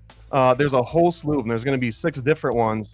And in addition to the 4 different issues, this is 80 unique pages. Each of these covers is going to have a more explicit variant version. So if you want to get the regular cover, they'll be like $15. If you want to get the explicit, they'll be $20. And then there'll be like an ultra explicit that might even have a foil backing and extra bookmarks and all kinds of cool like doodads. And those will probably be around $30. And I want to just give a shout out. We will reintroduce the $1,500 tier. That was literally called the Masonic Piggy tier, the Masonic Piggy Grifter tier. And if you get the Masonic Piggy Grifter tier, you'll basically get one of everything Paranoid American has doing my ever work made. for me here. Doing my work for me, really. You'll get just name the next one, Fat Barbecue Slob Addicted to Porn on My Mom's Couch. How about you just name the next one that? So the $1,500 tier, you'll get one copy of everything that we've ever done. Every coloring book, sticker sheet, playset, now and forever. So basically, from now until I die from a heart attack from eating ribs, you'll get every single comic that we produce from here until out. So that's the $1,500 tier. And we did have a bunch of people that signed up for that one last time. Shout out my homie Matt Rife. Shout out Juan from the 101 podcast for making this kind of happen in the background. And thank you for everyone that backed the Chosen One. It hit over 400% of our initial funding goal. So we've got a lot more Chosen One coming, and we were already kind of figuring out what podcasters are going to make cameos in the future episodes. Some of them are literally going to get killed by a giant piece of shit falling from the sky. So you'll have to buy issue 3, issue 4 when they come out soon. So that's me. Find me at paranoidamerican.com. And again, adultoccult.com for the new adult-only series that's dropping tomorrow on Kickstarter. Riveting. And everybody go to Xirtus.com as well. Love you, Andreas. You guys can hit us up at realityzars@gmail.com for love mail, hate mail, all the fun stuff. If you're within an hour of Portland, Oregon, I always say I'll come and grab a beer with any of my audience. I love you guys. This has been a very interesting, very fun podcast, one that I will not forget. Any last words, gentlemen? I went easy on you too. I didn't even talk about being bald or anything like that, or one hand behind my back on this one, pretty much. Final words, just drop in the comments if you appreciated the part where multiple people were having a discussion, or the part where Dr. Longo just droned on for an hour with no pause for questions. All right. Real intelligent. See you guys. Appreciate you. Thanks for coming to the Reality Czars. AdultOccult.com. Yeah, roasted.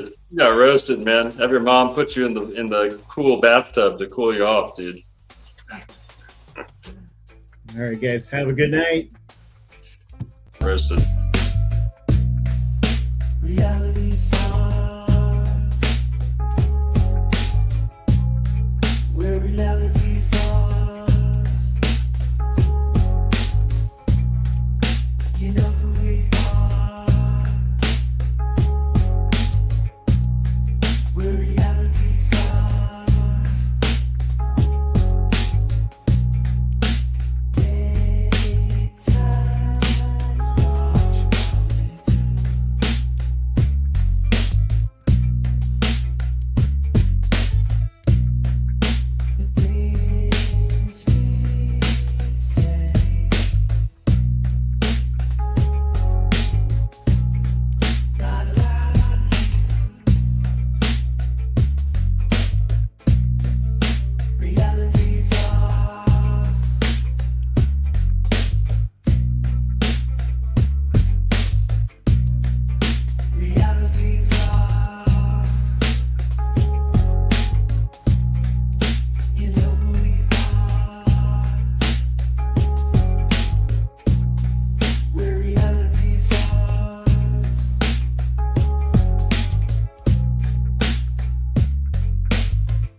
If you enjoyed this content, please be sure to leave a 5-star rating for Reality Czars wherever you are listening to this podcast.